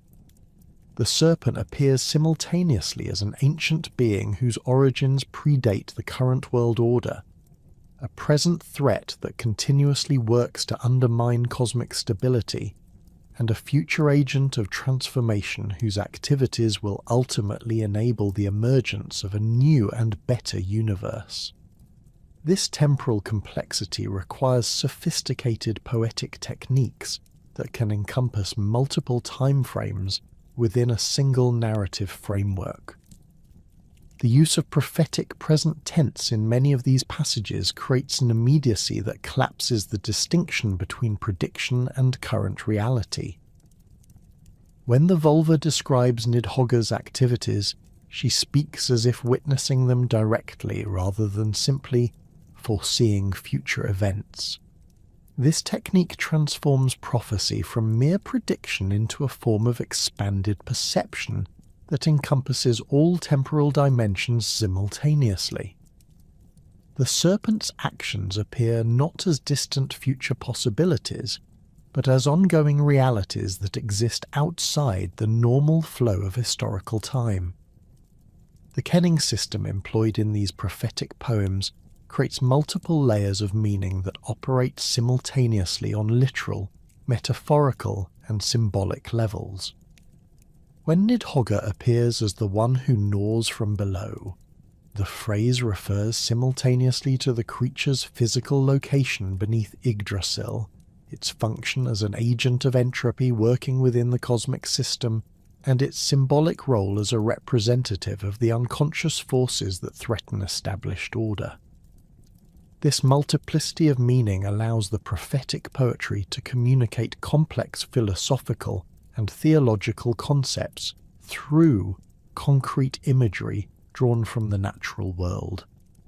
The prophetic tradition's complex portrayal of Nidhogg found its most systematic treatment in the hands of Snorri Sturluson, the 13th century Icelandic scholar whose prose Edda would become the most influential source for understanding Norse mythology in the medieval period and beyond.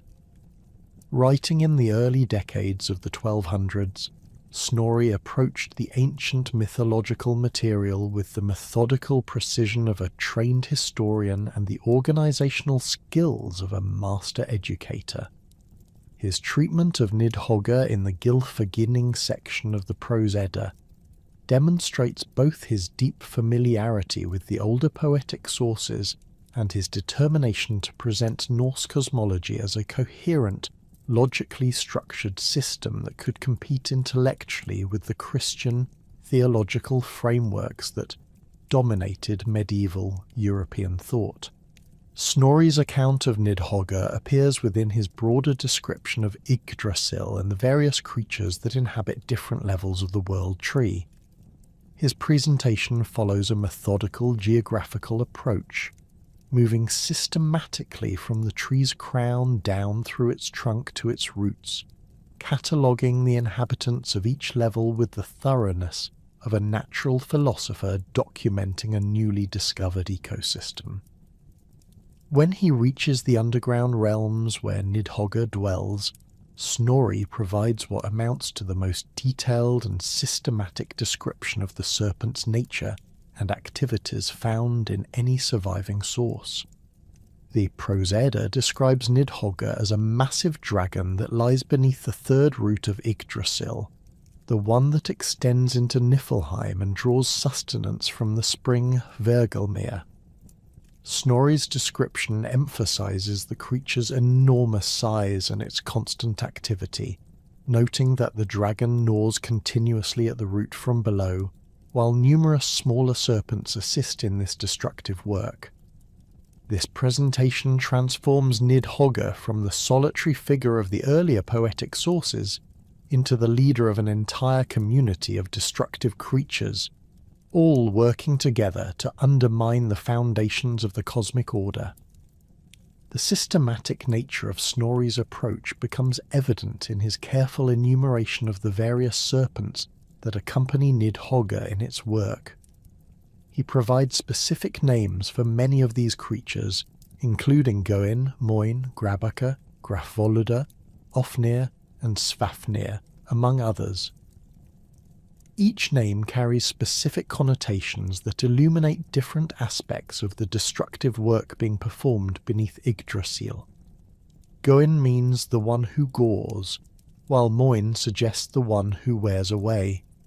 Grabaka translates as greyback, indicating the creature's ancient nature, while Grafvoluda means the one who digs in the field, emphasizing the excavating work that supplements Nidhogg's gnawing. This detailed cataloguing serves multiple purposes within Snorri's broader organizational scheme. By providing specific names and characteristics for Nidhogg's companions, he transforms what might otherwise appear as vague mythological imagery into a concrete description of a functioning ecosystem. The various serpents possess different specializations and capabilities that complement Nidhogg's primary gnawing activity, creating a comprehensive assault on Yggdrasil's root system that operates according to logical principles of division of labour and coordinated effort. Snorri's treatment of the relationship between Nidhogg and the eagle that dwells in Yggdrasil's crown demonstrates his skill at synthesizing material from multiple earlier sources into a coherent narrative framework. He preserves the essential antagonism between the two creatures, while providing additional details about the mechanism through which their conflict operates. His description of Ratatoskar the squirrel as the messenger who carries hostile words between the eagle and the serpent transforms what appears in the earlier poetic sources as a vague enmity into a specific ongoing dialogue mediated by a third party with its own motivations and characteristics. The Prose Edda's account provides significantly more detail about Ratatoskar's role and personality than appears in the earlier sources. Snorri describes the squirrel as a creature that delights in creating discord and confusion, actively working to inflame the hostility between the eagle and Nidhogg through deliberate distortion and embellishment of the messages it carries. This characterization transforms Ratatoskar from a simple messenger into an active agent of chaos, whose own nature drives much of the conflict between the two ancient enemies.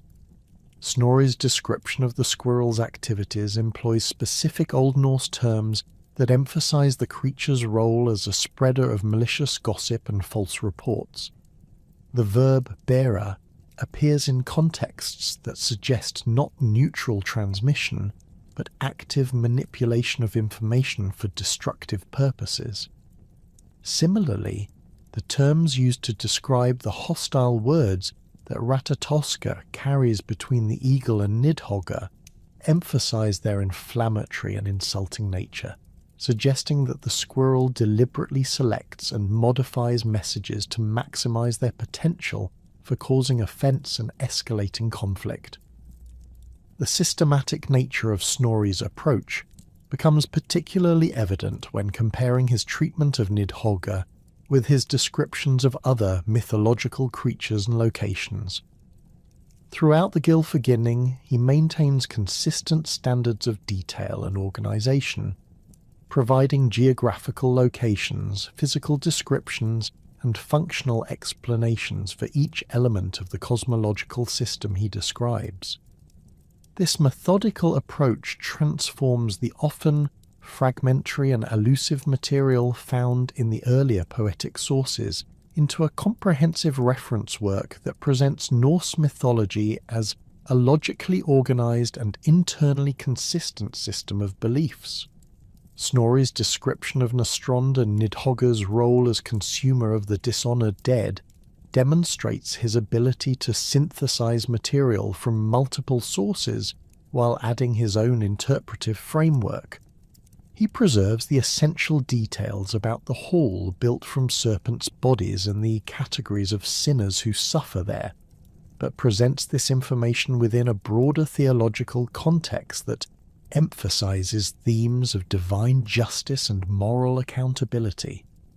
His account makes explicit connections between specific crimes and their punishments that remain more implicit in the earlier poetic sources. The Prose Edda's treatment of oath-breakers, murderers and adulterers follows the same systematic approach that characterizes Snorri's work throughout.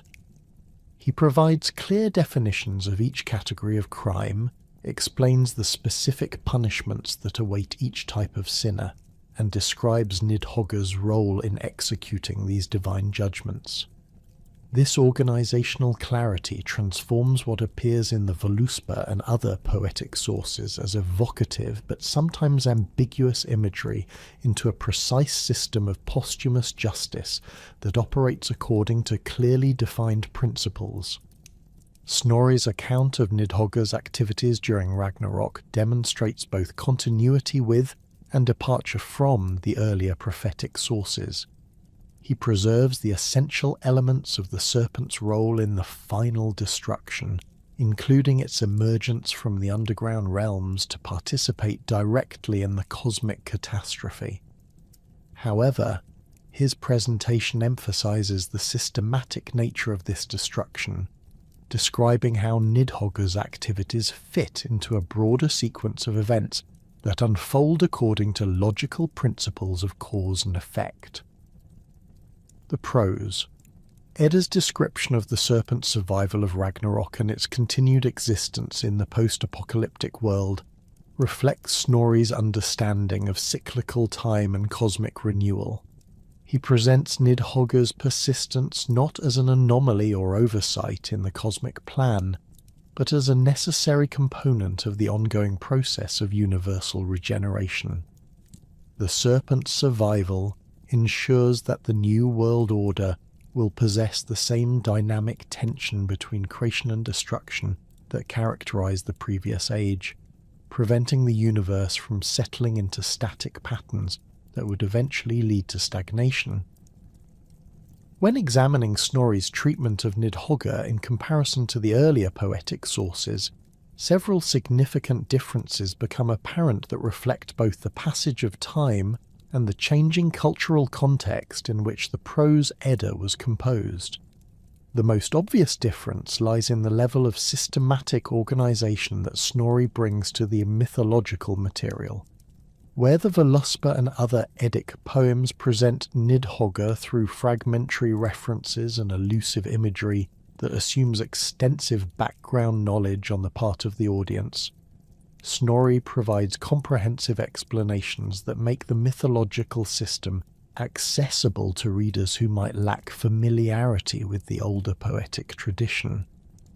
This increased accessibility comes at the cost of some of the poetic ambiguity and symbolic richness that characterizes the earlier sources. The Völuspá's treatment of Nidhogg employs complex kenning systems and metaphorical language that operates on multiple levels of meaning simultaneously, creating interpretive possibilities that remain open to ongoing exploration and debate. Snorri's more straightforward prose style, while clearer and more immediately comprehensible, necessarily reduces some of this symbolic complexity in favor of narrative clarity and systematic organization. The differences in literary style reflect broader changes in the cultural and intellectual context within which Norse mythology was being preserved and transmitted. The earlier poetic sources emerged from an oral tradition in which mythological knowledge was maintained and transmitted by specialized practitioners who possessed extensive training in the complex techniques of traditional poetry.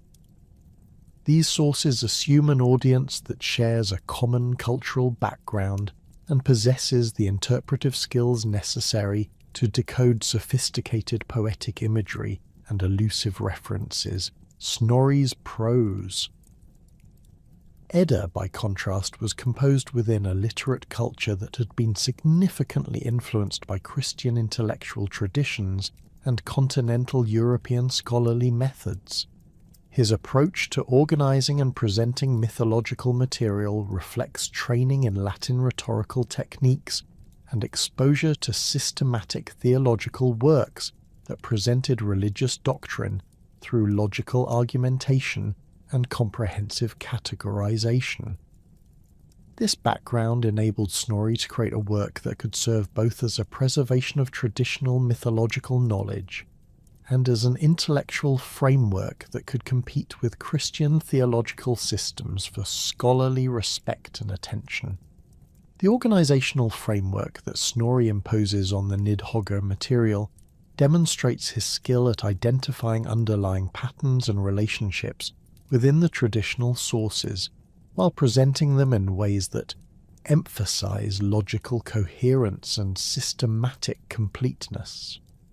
His treatment of the serpent's various functions as gnawer of Yggdrasil's roots, consumer of the dishonored dead, antagonist of the eagle, and agent of cosmic transformation during Ragnarok, presents these different aspects as components of a unified cosmic role, rather than as separate and potentially contradictory mythological elements. This synthetic approach allows Snorri to resolve apparent inconsistencies or contradictions within the earlier sources by presenting them as different aspects of a more comprehensive understanding of Nidhogg's nature and function. Where the poetic sources might present the serpent's destructive activities and its judicial role in Nastrond as separate mythological themes, Snorri demonstrates how both functions serve the broader cosmic purpose of maintaining dynamic balance between order and chaos, creation and destruction. The influence of Christian theological frameworks on Snorri's presentation of Nidhogg becomes particularly evident in his treatment of the serpent's role as consumer of the dishonoured dead. While the earlier sources present this function within the context of Norse concepts of honour, shame, and social obligation, Snorri's account employs terminology and conceptual frameworks that reflect Christian ideas about sin, divine judgment, and posthumous punishment. This adaptation makes the mythological material more accessible to audiences familiar with Christian theology, while potentially altering some of its original cultural significance. The specific crimes that earn Nidhogg's attention, oath-breaking, murder, and adultery, correspond closely to categories of sin that receive particular emphasis in Christian moral theology, suggesting that Snorri may have selected and emphasized these elements from the broader range of traditional material because of their compatibility with Christian ethical frameworks. This selection process reflects the broader challenge that medieval Scandinavian authors faced in preserving traditional cultural material within increasingly Christianized intellectual contexts. Snorri's presentation of Nidhogg as a purely malevolent force represents another significant departure from the more ambiguous treatment found in the earlier sources. The poetic tradition presents the serpent as a complex figure whose destructive activities serve necessary cosmic functions, embodying the principle that destruction and renewal form essential components of ongoing universal processes. Snorri's account, while preserving these functional elements, tends to emphasize the serpent's role as an antagonist and source of corruption, rather than as a necessary agent of cosmic balance.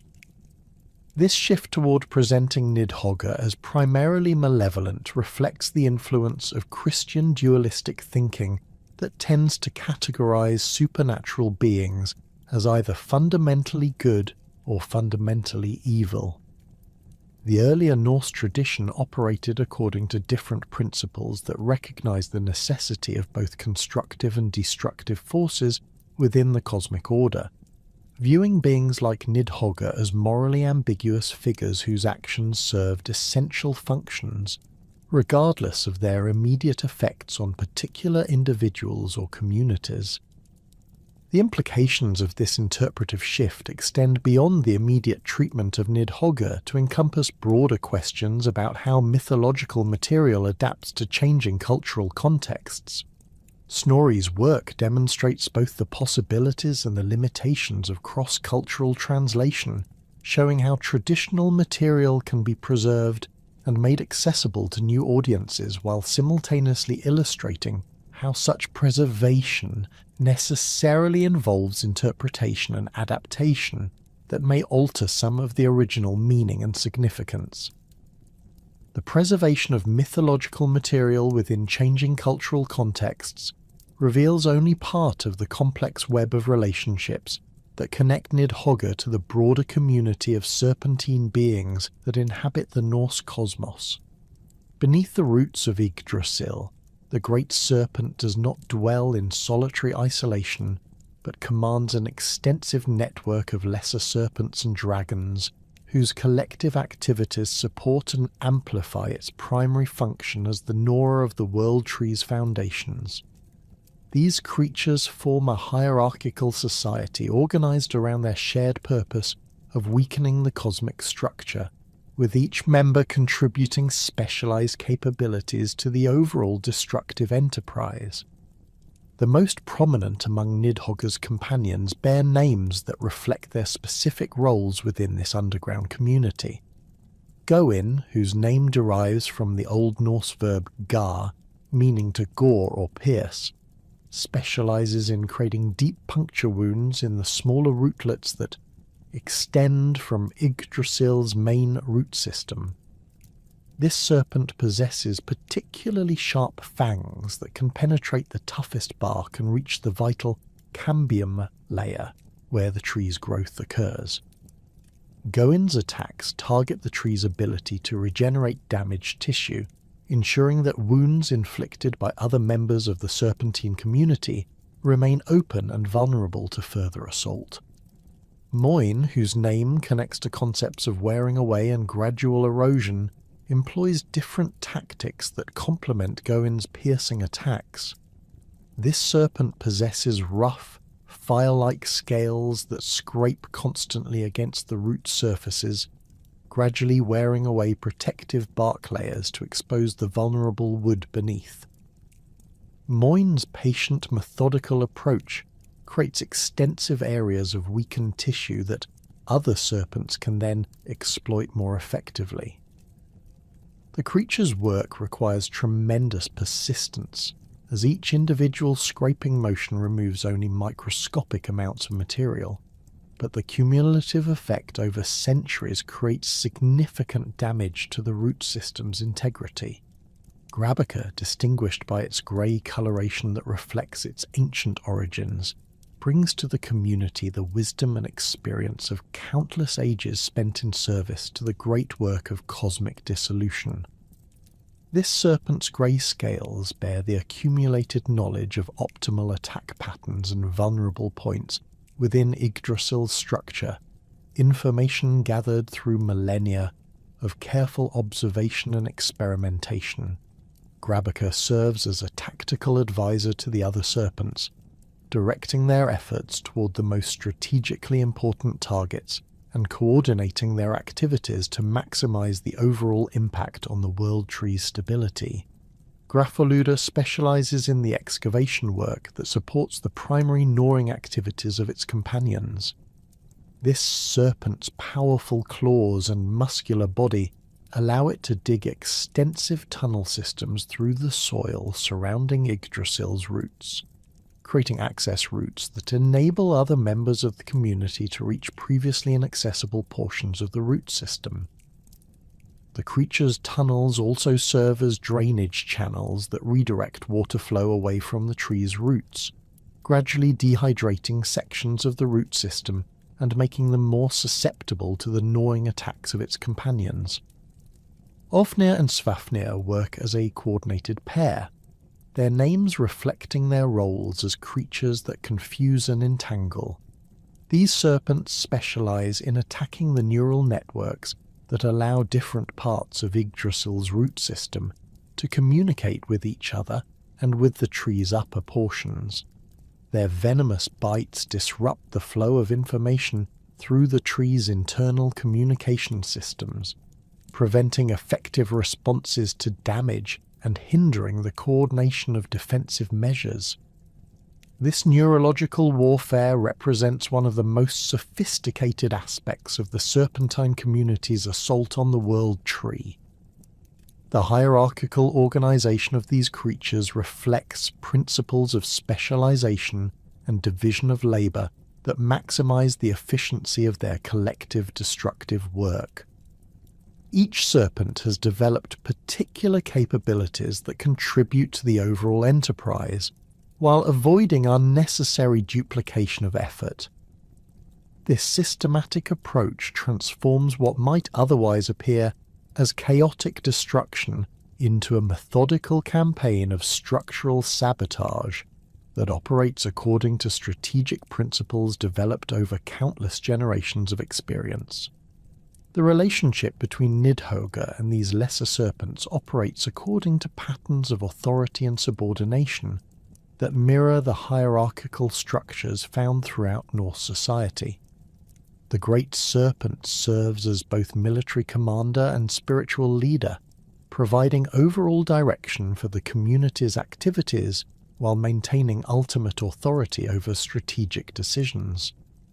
The lesser serpents acknowledge Nidhogg's supremacy through various forms of ritualized submission, including specific positioning patterns when the Great Serpent moves through their territory and ceremonial offerings of the choicest portions of damaged root material.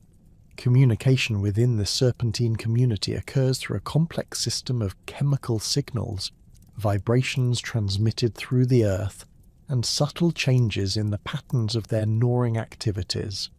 Nidhogg can coordinate the actions of dozens of subordinate serpents across vast underground territories through carefully modulated releases of pheromones that carry specific tactical instructions.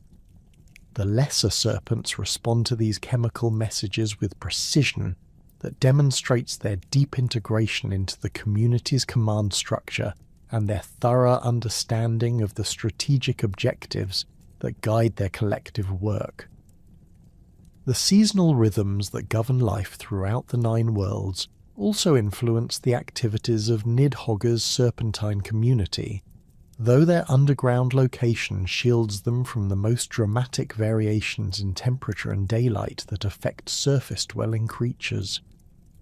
During the periods corresponding to winter in the upper worlds, when Yggdrasil's growth slows and its defensive capabilities diminish, the serpents intensify their attacks to take advantage of the tree's reduced ability to heal damage and generate new protective tissues. Conversely, during summer periods when the tree's vital forces flow most strongly, the serpents focus more on reconnaissance and preparation, mapping new areas of vulnerability and developing improved attack strategies for the next dormant season.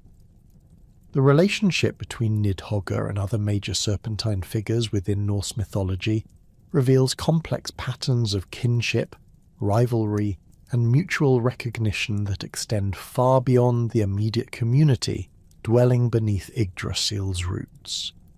Chief among these relationships is the connection between Nidhogg and Jormungandr, the Midgard serpent whose massive coils encircle the entire world of human habitation.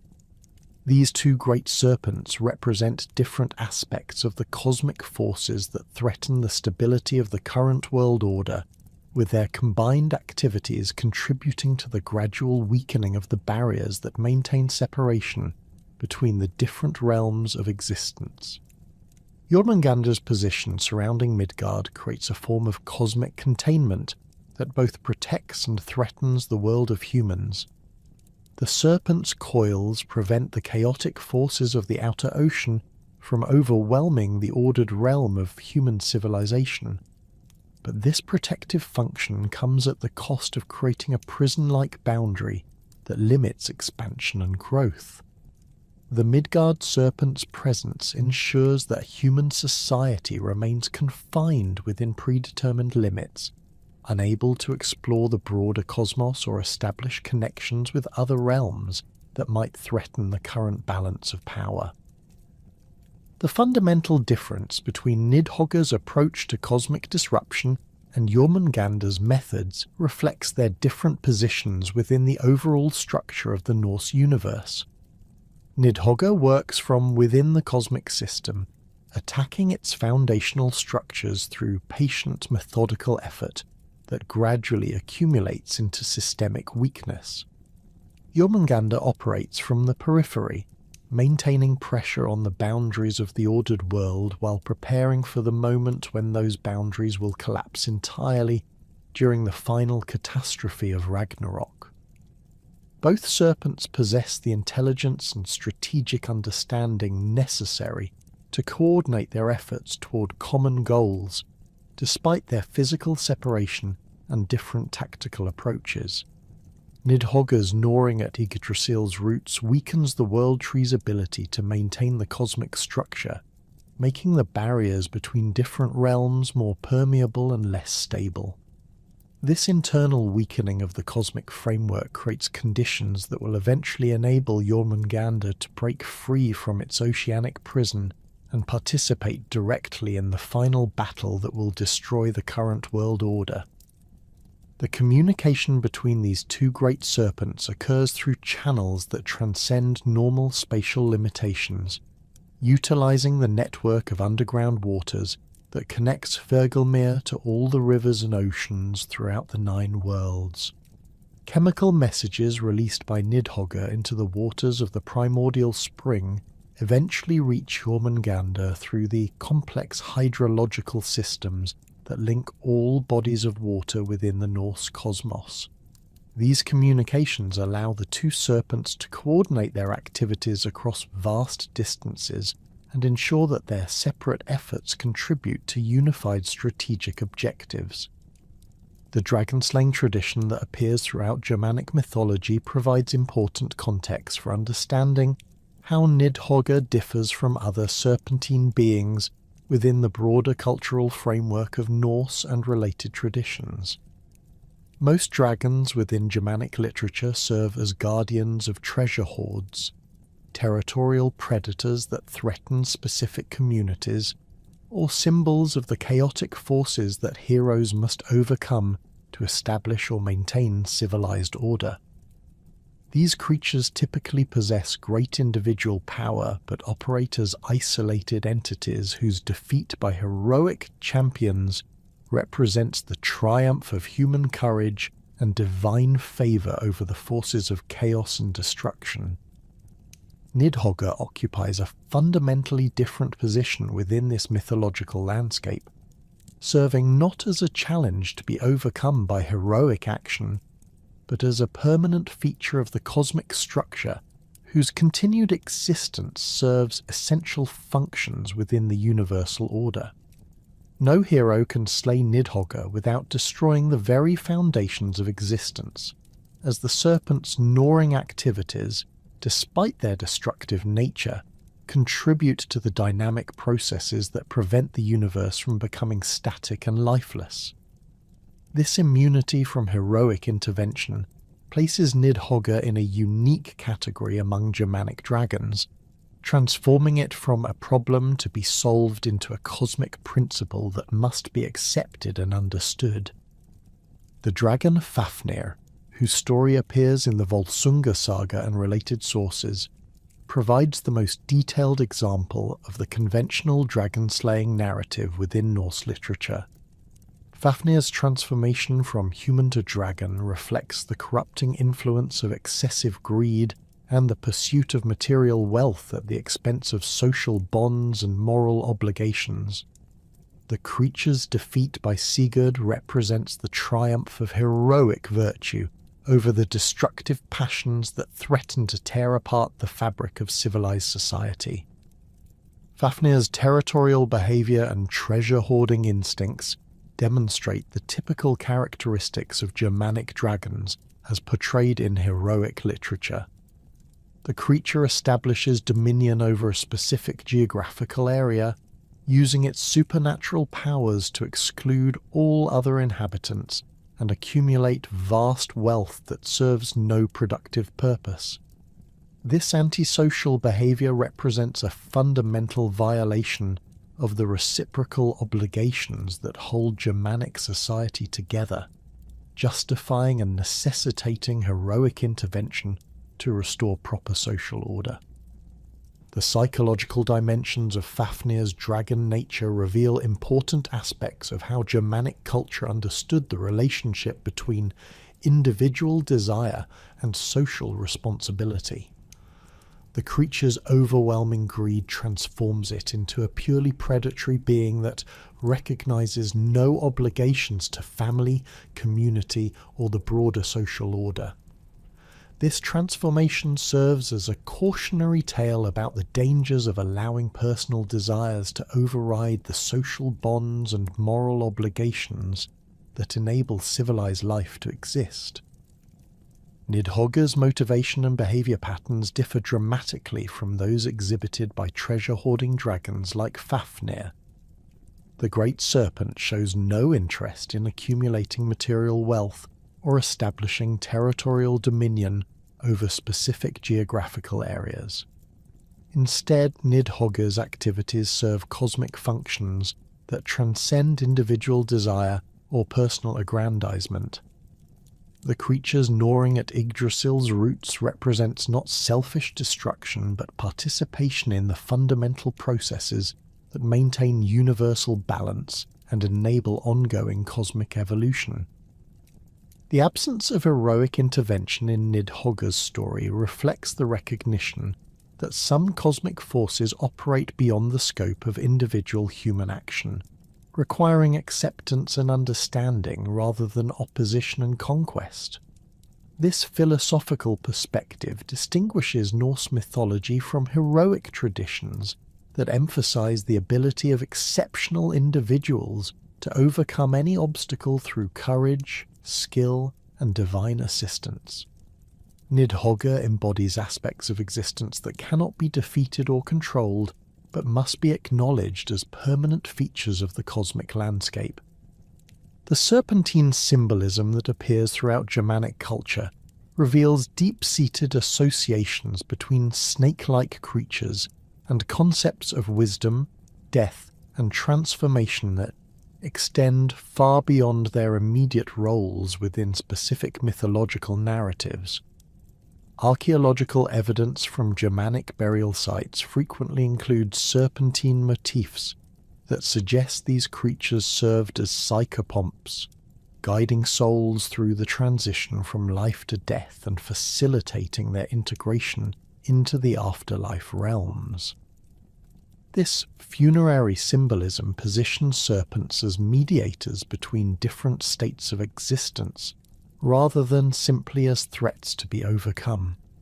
The connection between serpents and wisdom appears in numerous Germanic sources, reflecting the widespread belief that these creatures possessed knowledge and understanding that exceeded normal human limitations.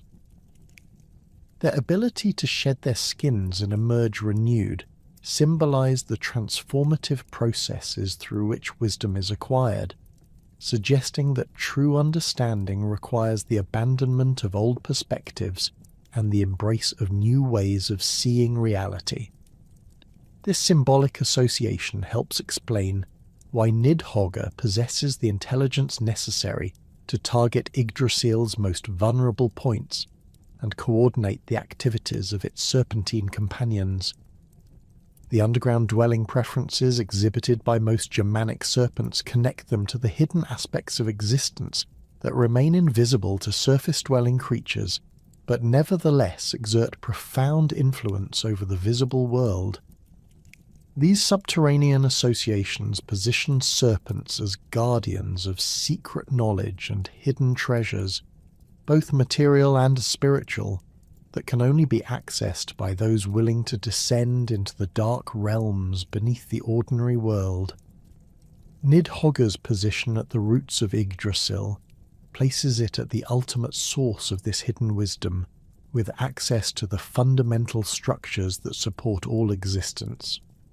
The transformative aspects of serpentine symbolism appear most clearly in their association with death and rebirth cycles that characterize both individual existence and cosmic processes. Serpents' ability to renew themselves through skin shedding provided a powerful metaphor for the death and rebirth experiences that marked important transitions in human life, and the broader cycles of cosmic renewal that prevented the universe from becoming static and unchanging. Nidhogg's role in preparing for Ragnarok and the subsequent emergence of a new world order exemplifies this transformative function on the largest possible scale. The venomous properties possessed by many serpents within Germanic mythology serve multiple symbolic functions that extend beyond their immediate utility as weapons or tools of punishment. Venom represents concentrated essence that can either heal or destroy, depending upon dosage and application, symbolizing the dual nature of transformative forces that can either facilitate growth and renewal or cause dissolution and death. Nidhogg's venom serves both functions simultaneously, destroying the corrupted elements of the current cosmic order while preparing the conditions necessary for the emergence of new and better arrangements. The wisdom traditions associated with serpentine beings throughout Germanic culture frequently emphasize their role as keepers of ancient knowledge that predates the establishment of the current world order. These creatures serve as living repositories of information about the primordial conditions that existed before the gods shaped the cosmos into its present form, providing access to perspectives and understanding that remain unavailable through normal channels of learning and experience. Nidhogg's ancient origins and its intimate knowledge of Yggdrasil's structure position it as the ultimate source of this primordial wisdom, possessing understanding that encompasses both the current cosmic arrangement and the alternative possibilities that could emerge from its transformation. The traditions that position Nidhogg as a keeper of primordial knowledge reveal only one aspect of the serpent's far more complex function within the Norse cosmic order. Beyond its role as destroyer and consumer of the dishonored dead, the great serpent serves as the universe's primary agent of recycling, breaking down the accumulated detritus of existence to make way for new forms of life and consciousness. This recycling function operates on multiple levels simultaneously, encompassing both the physical decomposition of organic matter and the spiritual dissolution of corrupted souls, while facilitating the redistribution of essential cosmic materials throughout the 9 worlds. The serpent's recycling activities begin with its constant gnawing at Yggdrasil's roots, which produces a steady stream of organic debris that accumulates in the caverns surrounding Hvergelmir. This material consists not merely of bark fragments and wood chips, but of concentrated essence drawn from the world tree's life-giving properties. Each piece of gnawed root contains vital forces that have circulated throughout the cosmic structure, carrying within them traces of every realm that Yggdrasil supports and sustains. Nidhogg's digestive processes transform this organic debris through complex biochemical reactions that break down the material into its constituent elements while preserving the essential life forces contained within. The serpent's stomach functions as a vast alchemical laboratory where the accumulated experiences and memories stored within the tree's tissues undergo systematic dissolution and reconstitution. This digestive transformation extracts the fundamental building blocks of existence while neutralizing the specific organizational patterns that gave them their previous forms and functions. The products of this digestive recycling flow back into Hvergelmir through specialized glands that Nidhogg possesses along its digestive tract. These organs release carefully balanced combinations of dissolved nutrients, purified life forces, and neutralized memories into the primordial spring, where they mix with the waters that will eventually flow throughout all the 9 worlds. This continuous infusion of recycled materials ensures that the cosmic system receives a steady supply of renewed building blocks that can be incorporated into new forms of life and consciousness. The temporal aspects of Nidhogg's recycling function reveal the serpent's crucial role in maintaining cosmic continuity across the vast spans of mythological time. The creature's digestive processes operate according to cycles that span multiple generations of mortal life, with materials consumed in one age gradually working their way through the serpent system to emerge as renewed resources in subsequent eras. This temporal displacement ensures that the essential elements of existence remain available for reuse, while preventing the immediate reappearance of specific patterns that might recreate problematic aspects of previous arrangements. The serpent's consumption of the dishonored dead represents a more specialized form of recycling that addresses the particular problems posed by corrupted souls within the cosmic system. These souls arrive in Nastrond bearing the accumulated weight of their moral failures, their spiritual essence twisted and contaminated by the lies, betrayals, and violations they committed during their mortal existence. Left untreated, these corruptions would spread throughout the spiritual realm like a contagion, gradually undermining the moral foundations that enable civilized existence to flourish. Nidhogg's approach to processing these corrupted souls employs sophisticated techniques that separate the essential life force from the accumulated moral contamination. The serpent's venom serves as a powerful solvent that dissolves the bonds holding together the corrupted patterns while preserving the underlying spiritual essence that remains capable of redemption and renewal. This separation process requires tremendous precision, as excessive dissolution could destroy the essential life force entirely, while insufficient treatment might allow contaminating influences to persist into subsequent incarnations. The purification process begins with careful analysis of each soul's specific corruptions, as Nidhogg's ancient wisdom enables it to distinguish between different types of moral failure and their varying degrees of spiritual contamination. Oath-breakers require treatment that dissolves the false bonds they created through their deceptive promises while preserving their capacity for genuine commitment and loyalty. Murderers need purification that removes the spiritual stains of unlawfully spilled blood while maintaining their underlying protective instincts that could serve beneficial purposes in future incarnations. Adulterers undergo processing that dissolves the divided loyalties and false emotions that enabled their betrayals while preserving their capacity for genuine love and intimate connection. This selective dissolution requires Nidhogg to maintain precise control over the chemical composition of its digestive fluids, adjusting the mixture of enzymes and spiritual solvents to match the specific needs of each individual case. The recycled spiritual essence that emerges from this purification process flows into Vergelmir as purified life force stripped of its previous corruptions and ready for reincorporation into new forms of existence.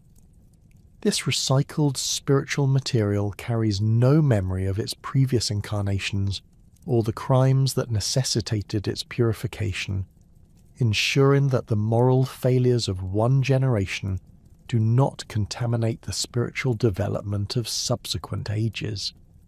The process creates a form of cosmic amnesty that enables genuine renewal while maintaining the essential continuity of life force throughout the universal system. The interconnected nature of Norse cosmology means that Nidhogg's recycling activities influence every aspect of existence throughout the 9 worlds. The purified materials that flow from Vergelmir eventually reach every realm, carrying with them the renewed building blocks necessary for ongoing creation and development. The gods themselves depend upon this constant supply of recycled cosmic materials to maintain their own vitality and continue their work of preserving and developing the ordered universe. The relationship between destruction and creation that characterizes Nidhogg's recycling function reflects fundamental principles that govern all natural processes within the Norse worldview. Nothing in existence can maintain its current form indefinitely, as the accumulated stresses of time and use eventually compromise the integrity of even the most robust structures. The serpent's recycling activities ensure that this inevitable decay serves constructive purposes rather than simply leading to waste and loss.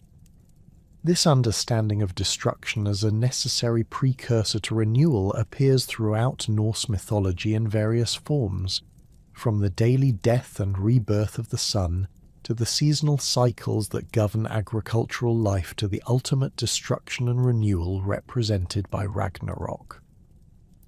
Nidhogg embodies this principle on the cosmic scale, demonstrating how forces that appear purely destructive actually serve essential functions within the broader economy of existence.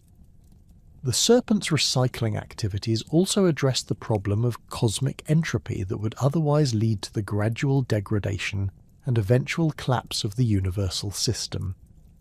Without constant renewal of essential materials and periodic purification of accumulated corruptions, the cosmos would gradually lose its vitality and sink into static lifelessness. Nidhogg's work ensures that the universe remains dynamic and capable of continued evolution rather than settling into unchanging patterns that would eventually prove fatal to consciousness and creativity. The paradoxical nature of Nidhogg's cosmic role becomes most apparent when examining how its destructive activities actually serve to preserve and enhance the very system it appears to threaten. The serpent's gnawing at Yggdrasil's roots weakens the world tree's current structure while simultaneously providing it with the recycled materials necessary for ongoing regeneration and growth.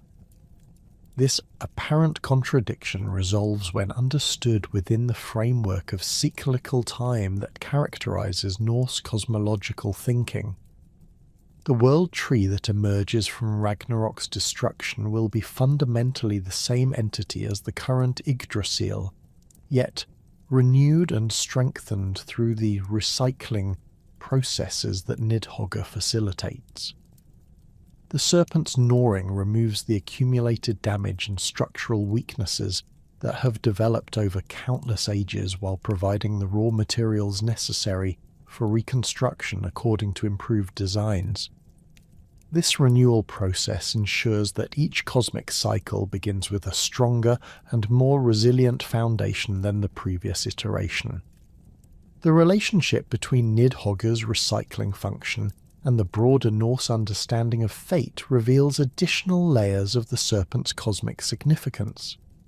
The Norns who weave the threads of destiny at the Well of Erd depend upon the constant supply of renewed materials that flows from Fergelmir to maintain their work of shaping individual and cosmic fate.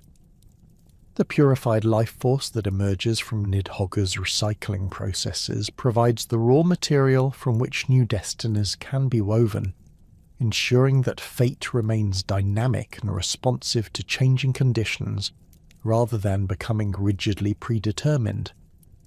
The serpent's role as cosmic recycler also explains its unique position within the Norse pantheon as a being that serves essential functions while remaining fundamentally opposed to the current order. Nidhogg cannot be eliminated or controlled by the gods because its recycling activities are necessary for their own continued existence. The serpent's opposition to the established order serves to prevent that order from becoming so rigid and self-satisfied that it loses the capacity for growth and adaptation. This dynamic tension between preservation and transformation that Nidhogg embodies reflects sophisticated understanding of how complex systems must balance stability with flexibility to survive over long periods. Pure stability leads to stagnation and eventual collapse, while pure change results in chaos that cannot support organized existence. The serpent's recycling activities maintain the optimal balance between these extremes, ensuring that the cosmic system remains stable enough to support life while retaining sufficient flexibility to adapt to changing circumstances. The ecological implications of Nidhogg's recycling function extend throughout the interconnected web of relationships that link all beings within the Norse cosmos. The serpent's work ensures that no essential materials are permanently lost from the system, maintaining the resource base necessary to support the complex food webs and energy flows that sustain life throughout the 9 worlds. This cosmic recycling prevents the gradual depletion of vital resources that would otherwise force the universal system into decline and eventual collapse. The recycling of spiritual essence through Nidhogg's consumption of corrupted souls serves parallel functions within the moral and psychological dimensions of existence. The serpent's purification processes prevent the accumulation of spiritual toxins that could gradually poison the entire cosmic system, while ensuring that the essential life force remains available for incorporation into new forms of consciousness. This spiritual recycling maintains the conditions necessary for continued moral and intellectual development throughout successive generations of conscious beings. The serpent's recycling activities also facilitate the transfer of knowledge and wisdom across temporal boundaries, as the dissolved memories and experiences that pass through its digestive system become available for reintegration into new forms of consciousness. This process ensures that the accumulated wisdom of previous ages remains accessible to future generations, even though the specific individuals who originally possessed that knowledge have long since passed away.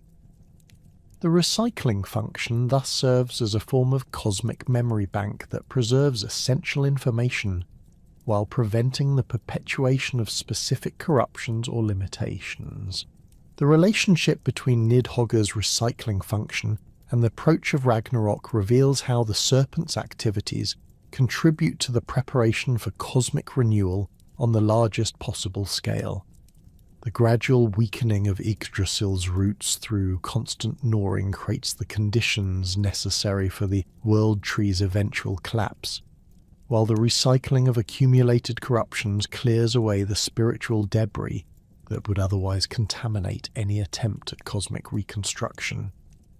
The serpent's work ensures that when the current world order finally ends, the materials necessary for building something new and better will be readily available in purified form. The preparation for cosmic renewal through Nidhogg's recycling activities culminates in one of the most remarkable aspects of Norse eschatology, the great serpent's prophesied survival of Ragnarok itself. While the twilight of the gods will consume virtually every major figure in the Norse pantheon, reducing the mighty Aesir to ash and memory, Nidhogg emerges from the prophetic sources as one of the few primordial beings destined to witness both the end of the current world order and the dawn of its successor. This survival represents far more than mere persistence. It embodies the fundamental continuity of cosmic forces that transcend any particular arrangement of divine authority or universal structure. The Völuspá explicitly identifies Nidhogg among the survivors who will inhabit the post-Ragnarok world, describing how the serpent will continue its ancient work even after the destruction of Yggdrasil and the collapse of the 9-world system. The seeress speaks of the creature emerging from the ruins of the old cosmos, its dark wings casting shadows over the nascent landscape as it seeks new sources of corruption to consume and new foundations to gnaw. This prophetic vision presents Nidhogg not as a relic of the destroyed world, but as an active participant in the cosmic processes that will shape whatever emerges from the ashes of the old order. The mechanism of Nidhogg's survival operates according to principles that distinguish the serpent from the gods, giants, and other beings who will perish during the final conflagration. While Odin falls to Fenrir's jaws and Thor dies from the Midgard serpent's poison, Nidhogg possesses characteristics that render it immune to the destructive forces that will obliterate the established cosmic hierarchy. The serpent's survival stems from its fundamental nature as a force of entropy and dissolution, rather than a creator or maintainer of specific structures that can be targeted for destruction. The gods derive their power and identity from their roles as builders and preservers of the current cosmic order, making them inherently vulnerable to the forces that will tear that order apart. Odin's wisdom depends upon the continued existence of the information networks that connect the 9 worlds, while Thor's strength serves primarily to defend established boundaries and relationships that Ragnarok will render meaningless. When the structures they protect and embody collapse, these divine figures lose the foundations of their existence and cannot survive the transition to whatever comes next. Nidhogg, by contrast, draws its power from the fundamental processes of decay and renewal that operate independently of any particular cosmic arrangement. The serpent's gnawing activities will find new targets in whatever structures emerge from the post-Ragnarok world, while its function as consumer of corrupted souls will remain necessary as long as conscious beings continue to make moral choices that require eventual accountability. The creature's essential nature as an agent of entropy ensures its continued relevance, regardless of how dramatically the cosmic order might change. The serpent's underground dwelling provides additional protection from the surface catastrophes that will destroy most other beings during Ragnarok. While the upper worlds burn in cosmic fire and the barriers between realms collapse in supernatural chaos, Nidhogg remains safely ensconced in the deep caverns surrounding Hvergelmir, shielded from the immediate effects of the universal conflagration. The primordial spring itself will survive Ragnarok, as its existence predates the current cosmic order and its function as the source of all waters makes it essential for any future world that might emerge. The survival of Hvergelmir ensures that Nidhogg will retain access to the fundamental resources necessary for its continued existence and function. The spring's waters will continue to flow throughout whatever remains of the cosmic infrastructure, carrying with them the recycled materials that the serpent has processed over countless ages. These purified substances will provide the building blocks from which new forms of life and consciousness can emerge, ensuring that Nidhogg's recycling work contributes directly to the construction of the post-Ragnarok world. The serpent's emergence into the renewed cosmos presents fascinating implications for understanding the cyclical nature of Norse cosmological thinking. Nidhogg's continued presence ensures that the new world order will face the same fundamental tensions between creation and destruction, order and chaos that characterized the previous cosmic age. This continuity prevents the post-Ragnarok world from achieving a state of perfect harmony or static perfection that would ultimately prove sterile and lifeless. The prophetic sources describe how Nidhogg will seek out the renewed world tree that will grow from Yggdrasil's remains, resuming its eternal gnawing at the roots of cosmic order. This return to familiar patterns might initially appear to represent simple repetition, but closer examination reveals important differences in the context and implications of the serpent's activities. The new Yggdrasil will incorporate lessons learned from the destruction of its predecessor, possessing enhanced resilience and improved structural design that will enable it to better withstand the entropic pressures that Nidhogg represents.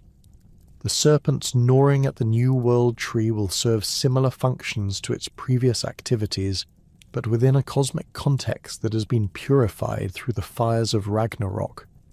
The accumulated corruptions and structural weaknesses that characterized the old cosmic order will have been burned away, providing the new system with a cleaner foundation upon which to build. Nidhogg's continued presence ensures that this new beginning does not become complacent or rigid, maintaining the dynamic tension necessary for continued growth and development. The relationship between the surviving serpent and the few gods who will also persist beyond Ragnarok creates new dynamics that differ significantly from the patterns that characterize the previous cosmic age. Balder and Hodur will return from the realm of the dead, their resurrection symbolizing the possibility of redemption and renewal that the New World Order will embody. These reborn gods will encounter a cosmic system where Nidhoggur's influence operates more openly than before, no longer hidden beneath the established structures of divine authority. Vidar and Vali, sons of Odin who will survive their father's death, represent continuity with the previous divine generation, while embodying the potential for new approaches to cosmic governance. Their relationship with Nidhogg will likely prove more collaborative than the antagonistic dynamic that characterized the serpent's interactions with the older generation of gods. These surviving deities will recognize the necessity of Nidhoggur's functions within the cosmic order, rather than viewing the serpent purely as a threat to be contained or opposed. The prophetic literature suggests that the post-Ragnarok world will achieve a more balanced integration of constructive and destructive forces, with Nidhoggur's activities serving recognized functions within the overall cosmic economy rather than operating as hidden threats to established order. This integration reflects a maturation of cosmic consciousness that emerges from the traumatic but ultimately beneficial experience of universal destruction and renewal. The New World Order will incorporate wisdom gained through catastrophe, understanding that attempts to eliminate or suppress entropic forces ultimately prove counterproductive. Nidhoggur's survival also ensures the continuation of the cosmic justice system that the serpent administers through its consumption of dishonored souls. The post-Ragnarok world will still require mechanisms for dealing with moral corruption and spiritual contamination, as the capacity for ethical failure appears to represent an inescapable aspect of conscious existence. The serpent's continued presence guarantees that these necessary but unpleasant functions will be performed, preventing the accumulation of spiritual toxins that could threaten the new cosmic order. The nature of evil and corruption that Nidhoggur represents and processes reveals sophisticated Norse understanding of these concepts as permanent features of existence, rather than temporary aberrations that could be eliminated through sufficient effort or wisdom. The serpent's survival beyond Ragnarok demonstrates recognition that moral failure and spiritual corruption represent inevitable byproducts of consciousness and free will rather than external threats that could be defeated once and for all. This perspective requires ongoing management and processing rather than final solutions. The eternal nature of the cosmic forces that Nidhoggur embodies extends beyond simple persistence to encompass fundamental principles that operate independently of particular cultural or religious frameworks. The serpent represents entropy as a universal law that governs all complex systems, ensuring that nothing remains static indefinitely and that all structures eventually undergo transformation or replacement. This entropic function serves essential purposes within any cosmic order, preventing stagnation while facilitating the renewal processes that enable continued evolution and development. The recycling activities that constitute Nidhoggur's primary function will continue in the post-Ragnarok world according to the same principles that governed them in the previous cosmic age, but with enhanced efficiency and reduced resistance from established authorities. The New World Order will recognize and accommodate these processes, rather than treating them as unwelcome intrusions upon divine plans. This integration will enable more effective utilization of the serpent's capabilities while reducing the tensions and conflicts that characterize the previous arrangement. The serpent's relationship with time itself provides additional insight into its survival capabilities and post-Ragnarok functions. Nidhogg operates according to temporal rhythms that span multiple cosmic ages, with its activities following cycles that exceed the lifespans of particular world orders. The creatures gnawing at Yggdrasil's roots represents work that cannot be completed within a single cosmic age, but requires the accumulated effort of multiple cycles to achieve its ultimate purposes. This temporal perspective enables Nidhogg to view Ragnarok not as an ending, but as a necessary transition within a larger process of cosmic development. The implications of Nidhogg's survival for understanding the nature of renewal in Norse cosmological thinking reveal sophisticated concepts about the relationship between destruction and creation that transcend simple, cyclical repetition. The post-Ragnarok world will not represent a mere restoration of previous conditions, but will incorporate evolutionary developments that emerge from the destructive creative processes that the serpent facilitates. Each cosmic cycle builds upon the achievements of its predecessors while correcting their fundamental flaws and limitations. The serpent's continued presence ensures that this evolutionary process will continue beyond the immediate post-Ragnarok period, preventing the new cosmic order from settling into patterns that might prove optimal for current conditions, but inadequate for future challenges. Nidhogg's gnawing maintains the flexibility and adaptability that complex systems require for long-term survival, ensuring that the cosmos retains the capacity for continued development rather than becoming locked into arrangements that serve immediate needs while sacrificing future potential. The wisdom traditions that will emerge in the post-Ragnarok world will likely develop more sophisticated understanding of Nidhogg's functions and their relationship to broader cosmic processes. The traumatic experience of universal destruction will provide insights into the necessity of entropic forces that may have remained hidden or poorly understood during the previous cosmic age. This enhanced understanding will enable more effective cooperation between constructive and destructive forces, reducing unnecessary conflict while maintaining the dynamic tensions that drive continued cosmic evolution.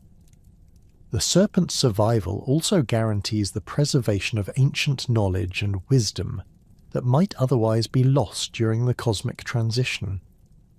Nidhogg's intimate familiarity with the fundamental structures of existence, gained through countless ages of gnawing at the world tree's roots, represents a repository of information about cosmic architecture and engineering that will prove invaluable for constructing improved systems in the post-Ragnarok world. This knowledge transfer function adds another dimension to the serpent's role as a bridge between cosmic ages. The knowledge transfer function that positions Nidhogg as a bridge between cosmic ages reveals the serpent's ultimate significance as more than a mere agent of destruction or cosmic recycler. Throughout the vast expanse of Norse mythological thought, the great serpent emerges as a complex synthesis of seemingly contradictory forces, embodying simultaneously the roles of cosmic destroyer, moral arbiter, and essential agent of renewal. This multifaceted nature reflects the sophisticated understanding of existence that characterized Norse cosmological thinking, where simple binary oppositions between good and evil, creation and destruction, order and chaos prove inadequate for comprehending the true complexity of universal processes. The serpent's function as cosmic destroyer operates through methodical, patient work that spans geological timescales, demonstrating that the most profound transformations occur not through sudden catastrophic events, but through the accumulation of countless small actions over vast periods. Nidhogg's gnawing at Yggdrasil's roots represents entropy as a fundamental law governing all complex systems, ensuring that nothing remains static indefinitely, while providing the raw materials necessary for ongoing renewal and reconstruction. This destructive work serves essential functions within the cosmic economy, preventing the universe from settling into rigid patterns that would eventually prove fatal to continued development and growth. The moral arbiter role that Nidhogg fulfills through its consumption of dishonoured souls in the Strand reveals equally sophisticated understanding of justice as an ongoing process rather than a final judgment. The serpent's selective feeding on oathbreakers, murderers, and adulterers demonstrates recognition that certain violations of social bonds and moral obligations require more than simple punishment or forgiveness. These corruptions must be systematically processed and purified to prevent their contamination of the broader spiritual ecosystem that supports conscious existence throughout the Nine Worlds. The specific crimes that earn Nidhogg's attention all involve violations of trust and sacred bonds that hold civilized society together. Oath-breaking undermines the verbal contracts and agreements that enable complex social relationships to function without constant suspicion and verification. Murder violates the fundamental principle that human life possesses sacred value that cannot be arbitrarily taken by individuals acting outside established legal and social frameworks. Adultery corrupts the marriage bonds that form the basic building blocks of social organization, determining property rights, inheritance patterns, and kinship networks that provide individuals with identity and protection. The serpent's processing of these corrupted souls employs sophisticated techniques that separate essential life force from accumulated moral contamination, ensuring that the fundamental capacity for consciousness and ethical development remains available for reincorporation into new forms of existence. This purification process operates according to principles of cosmic justice that transcend individual punishment to encompass broader concerns about maintaining the spiritual health of the universal system. Nidhogg serves not merely to punish wrongdoers, but to cleanse the cosmic order of corruptions that threaten its long-term stability and continued evolution. The agent of renewal function emerges most clearly when examining how Nidhogg's apparently destructive activities actually serve to preserve and enhance the systems they appear to threaten. The serpent's gnawing weakens current structures while simultaneously providing recycled materials necessary for ongoing regeneration and growth. This paradoxical relationship resolves when understood within the framework of cyclical time that characterizes Norse cosmological thinking, where destruction and creation represent complementary aspects of ongoing universal processes rather than opposing forces locked in permanent conflict. The serpent's significance as a representation of Norse understanding of time, fate, and cosmic justice reveals profound insights into how Germanic cultures conceptualize the relationship between individual actions and universal consequences. Nidhogg operates according to temporal rhythms that span multiple cosmic ages, with its activities following cycles that exceed the lifespans of particular world orders or divine dynasties. This temporal perspective enables the creature to serve functions that transcend immediate circumstances, while maintaining consistency with fundamental principles that govern existence across all possible cosmic arrangements. The concept of fate within Norse thought emerges not as rigid predetermination, but as dynamic process that incorporates both individual choice and cosmic necessity. Nidhogg's role in this system demonstrates how apparently deterministic forces actually serve to maintain the conditions necessary for meaningful choice and moral development. The serpent's consumption of those who violate fundamental social bonds removes corrupting influences that would otherwise compromise the integrity of the moral framework within which ethical decisions occur. This function preserves genuine freedom by preventing the accumulation of spiritual toxins that could gradually undermine the capacity for authentic moral choice. The cosmic justice that Nidhogg administers operates according to principles that emphasize restoration and purification rather than simple retribution. The serpent's processing of corrupted souls serves to extract and neutralize contaminating influences while preserving the essential life force that remains capable of redemption and renewal.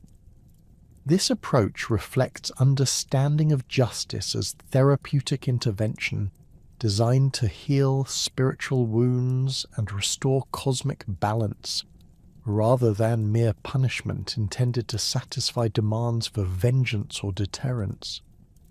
The cyclical nature of existence that Nidhogg embodies reveals Norse recognition that all complex systems require periodic renewal to maintain their vitality and adaptability. The serpent's activities contribute to the gradual preparation for Ragnarok not as arbitrary destruction, but as necessary transformation that will enable the emergence of improved cosmic arrangements. This understanding transforms destruction from purely negative force into essential component of ongoing universal development, ensuring that each cosmic cycle builds upon the achievements of its predecessors while correcting their fundamental limitations and contradictions. The complex Norse attitude toward destruction as both feared and necessary emerges clearly in the mythological treatment of Nidhogg's various functions and characteristics. This serpent inspires genuine terror through its consumption of corrupted souls and its relentless gnawing at the foundations of cosmic order. Yet this same creature serves essential functions that enable continued existence and development throughout the 9 worlds. This ambivalent relationship reflects mature understanding that the forces necessary for long-term survival and growth often appear threatening from short-term perspectives focused on immediate stability and comfort. The fear that Nidhogg evokes stems from its representation of entropy and mortality as inescapable aspects of existence that cannot be defeated through heroic action or divine intervention. The serpent embodies recognition that all achievements remain temporary, all structures eventually decay, and all individual lives must end in death and dissolution.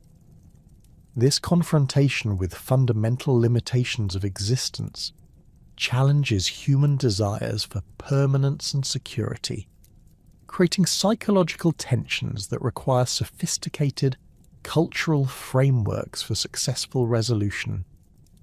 The necessity that Nidhogg represents becomes apparent when examining the consequences that would follow from the serpent's hypothetical elimination or neutralization.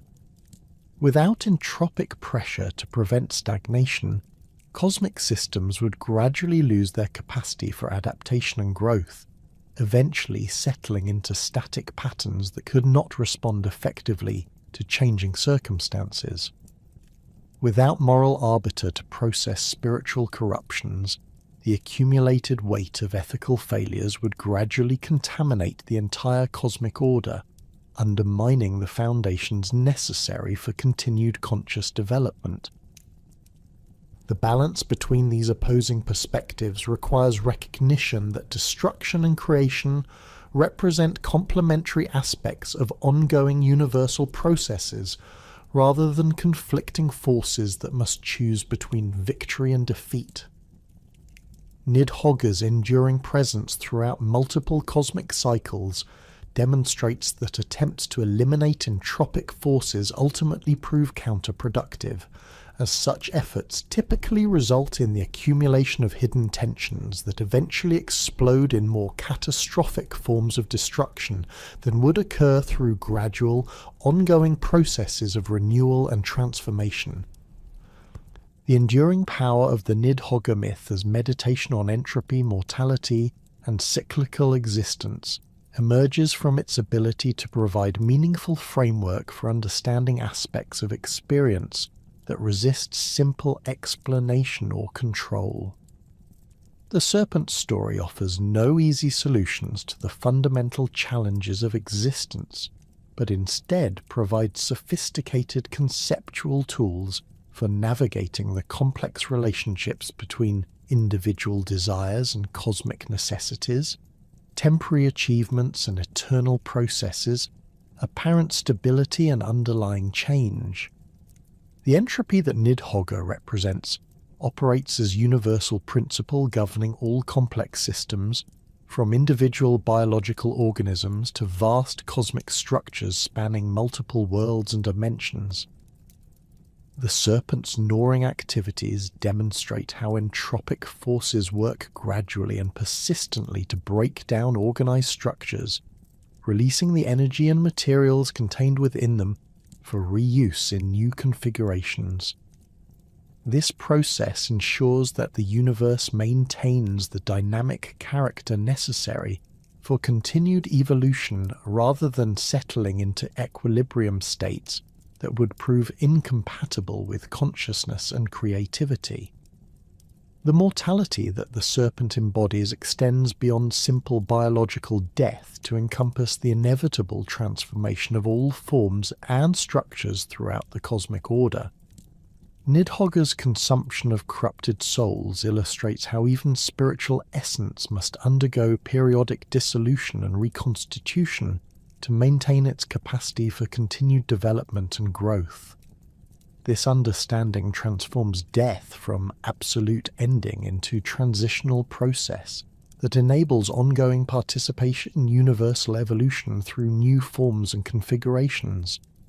The cyclical nature of existence that Nidhogg facilitates through its various functions provides framework for understanding how apparent endings actually represent new beginnings within larger patterns of development and transformation.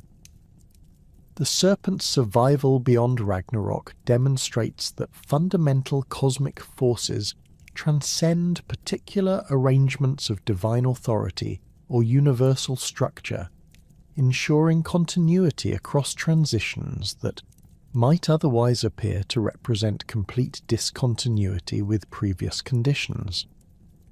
The myth's enduring relevance stems from its recognition that the challenges Nidhogg represents cannot be permanently solved through technological advancement, social reform, or spiritual development. Entropy, mortality, and cyclical change represent permanent features of existence that require ongoing acceptance and integration rather than final conquest or transcendence. This perspective encourages realistic approaches to life's fundamental challenges while maintaining hope that creative responses to these challenges can generate meaningful achievements within the constraints they impose.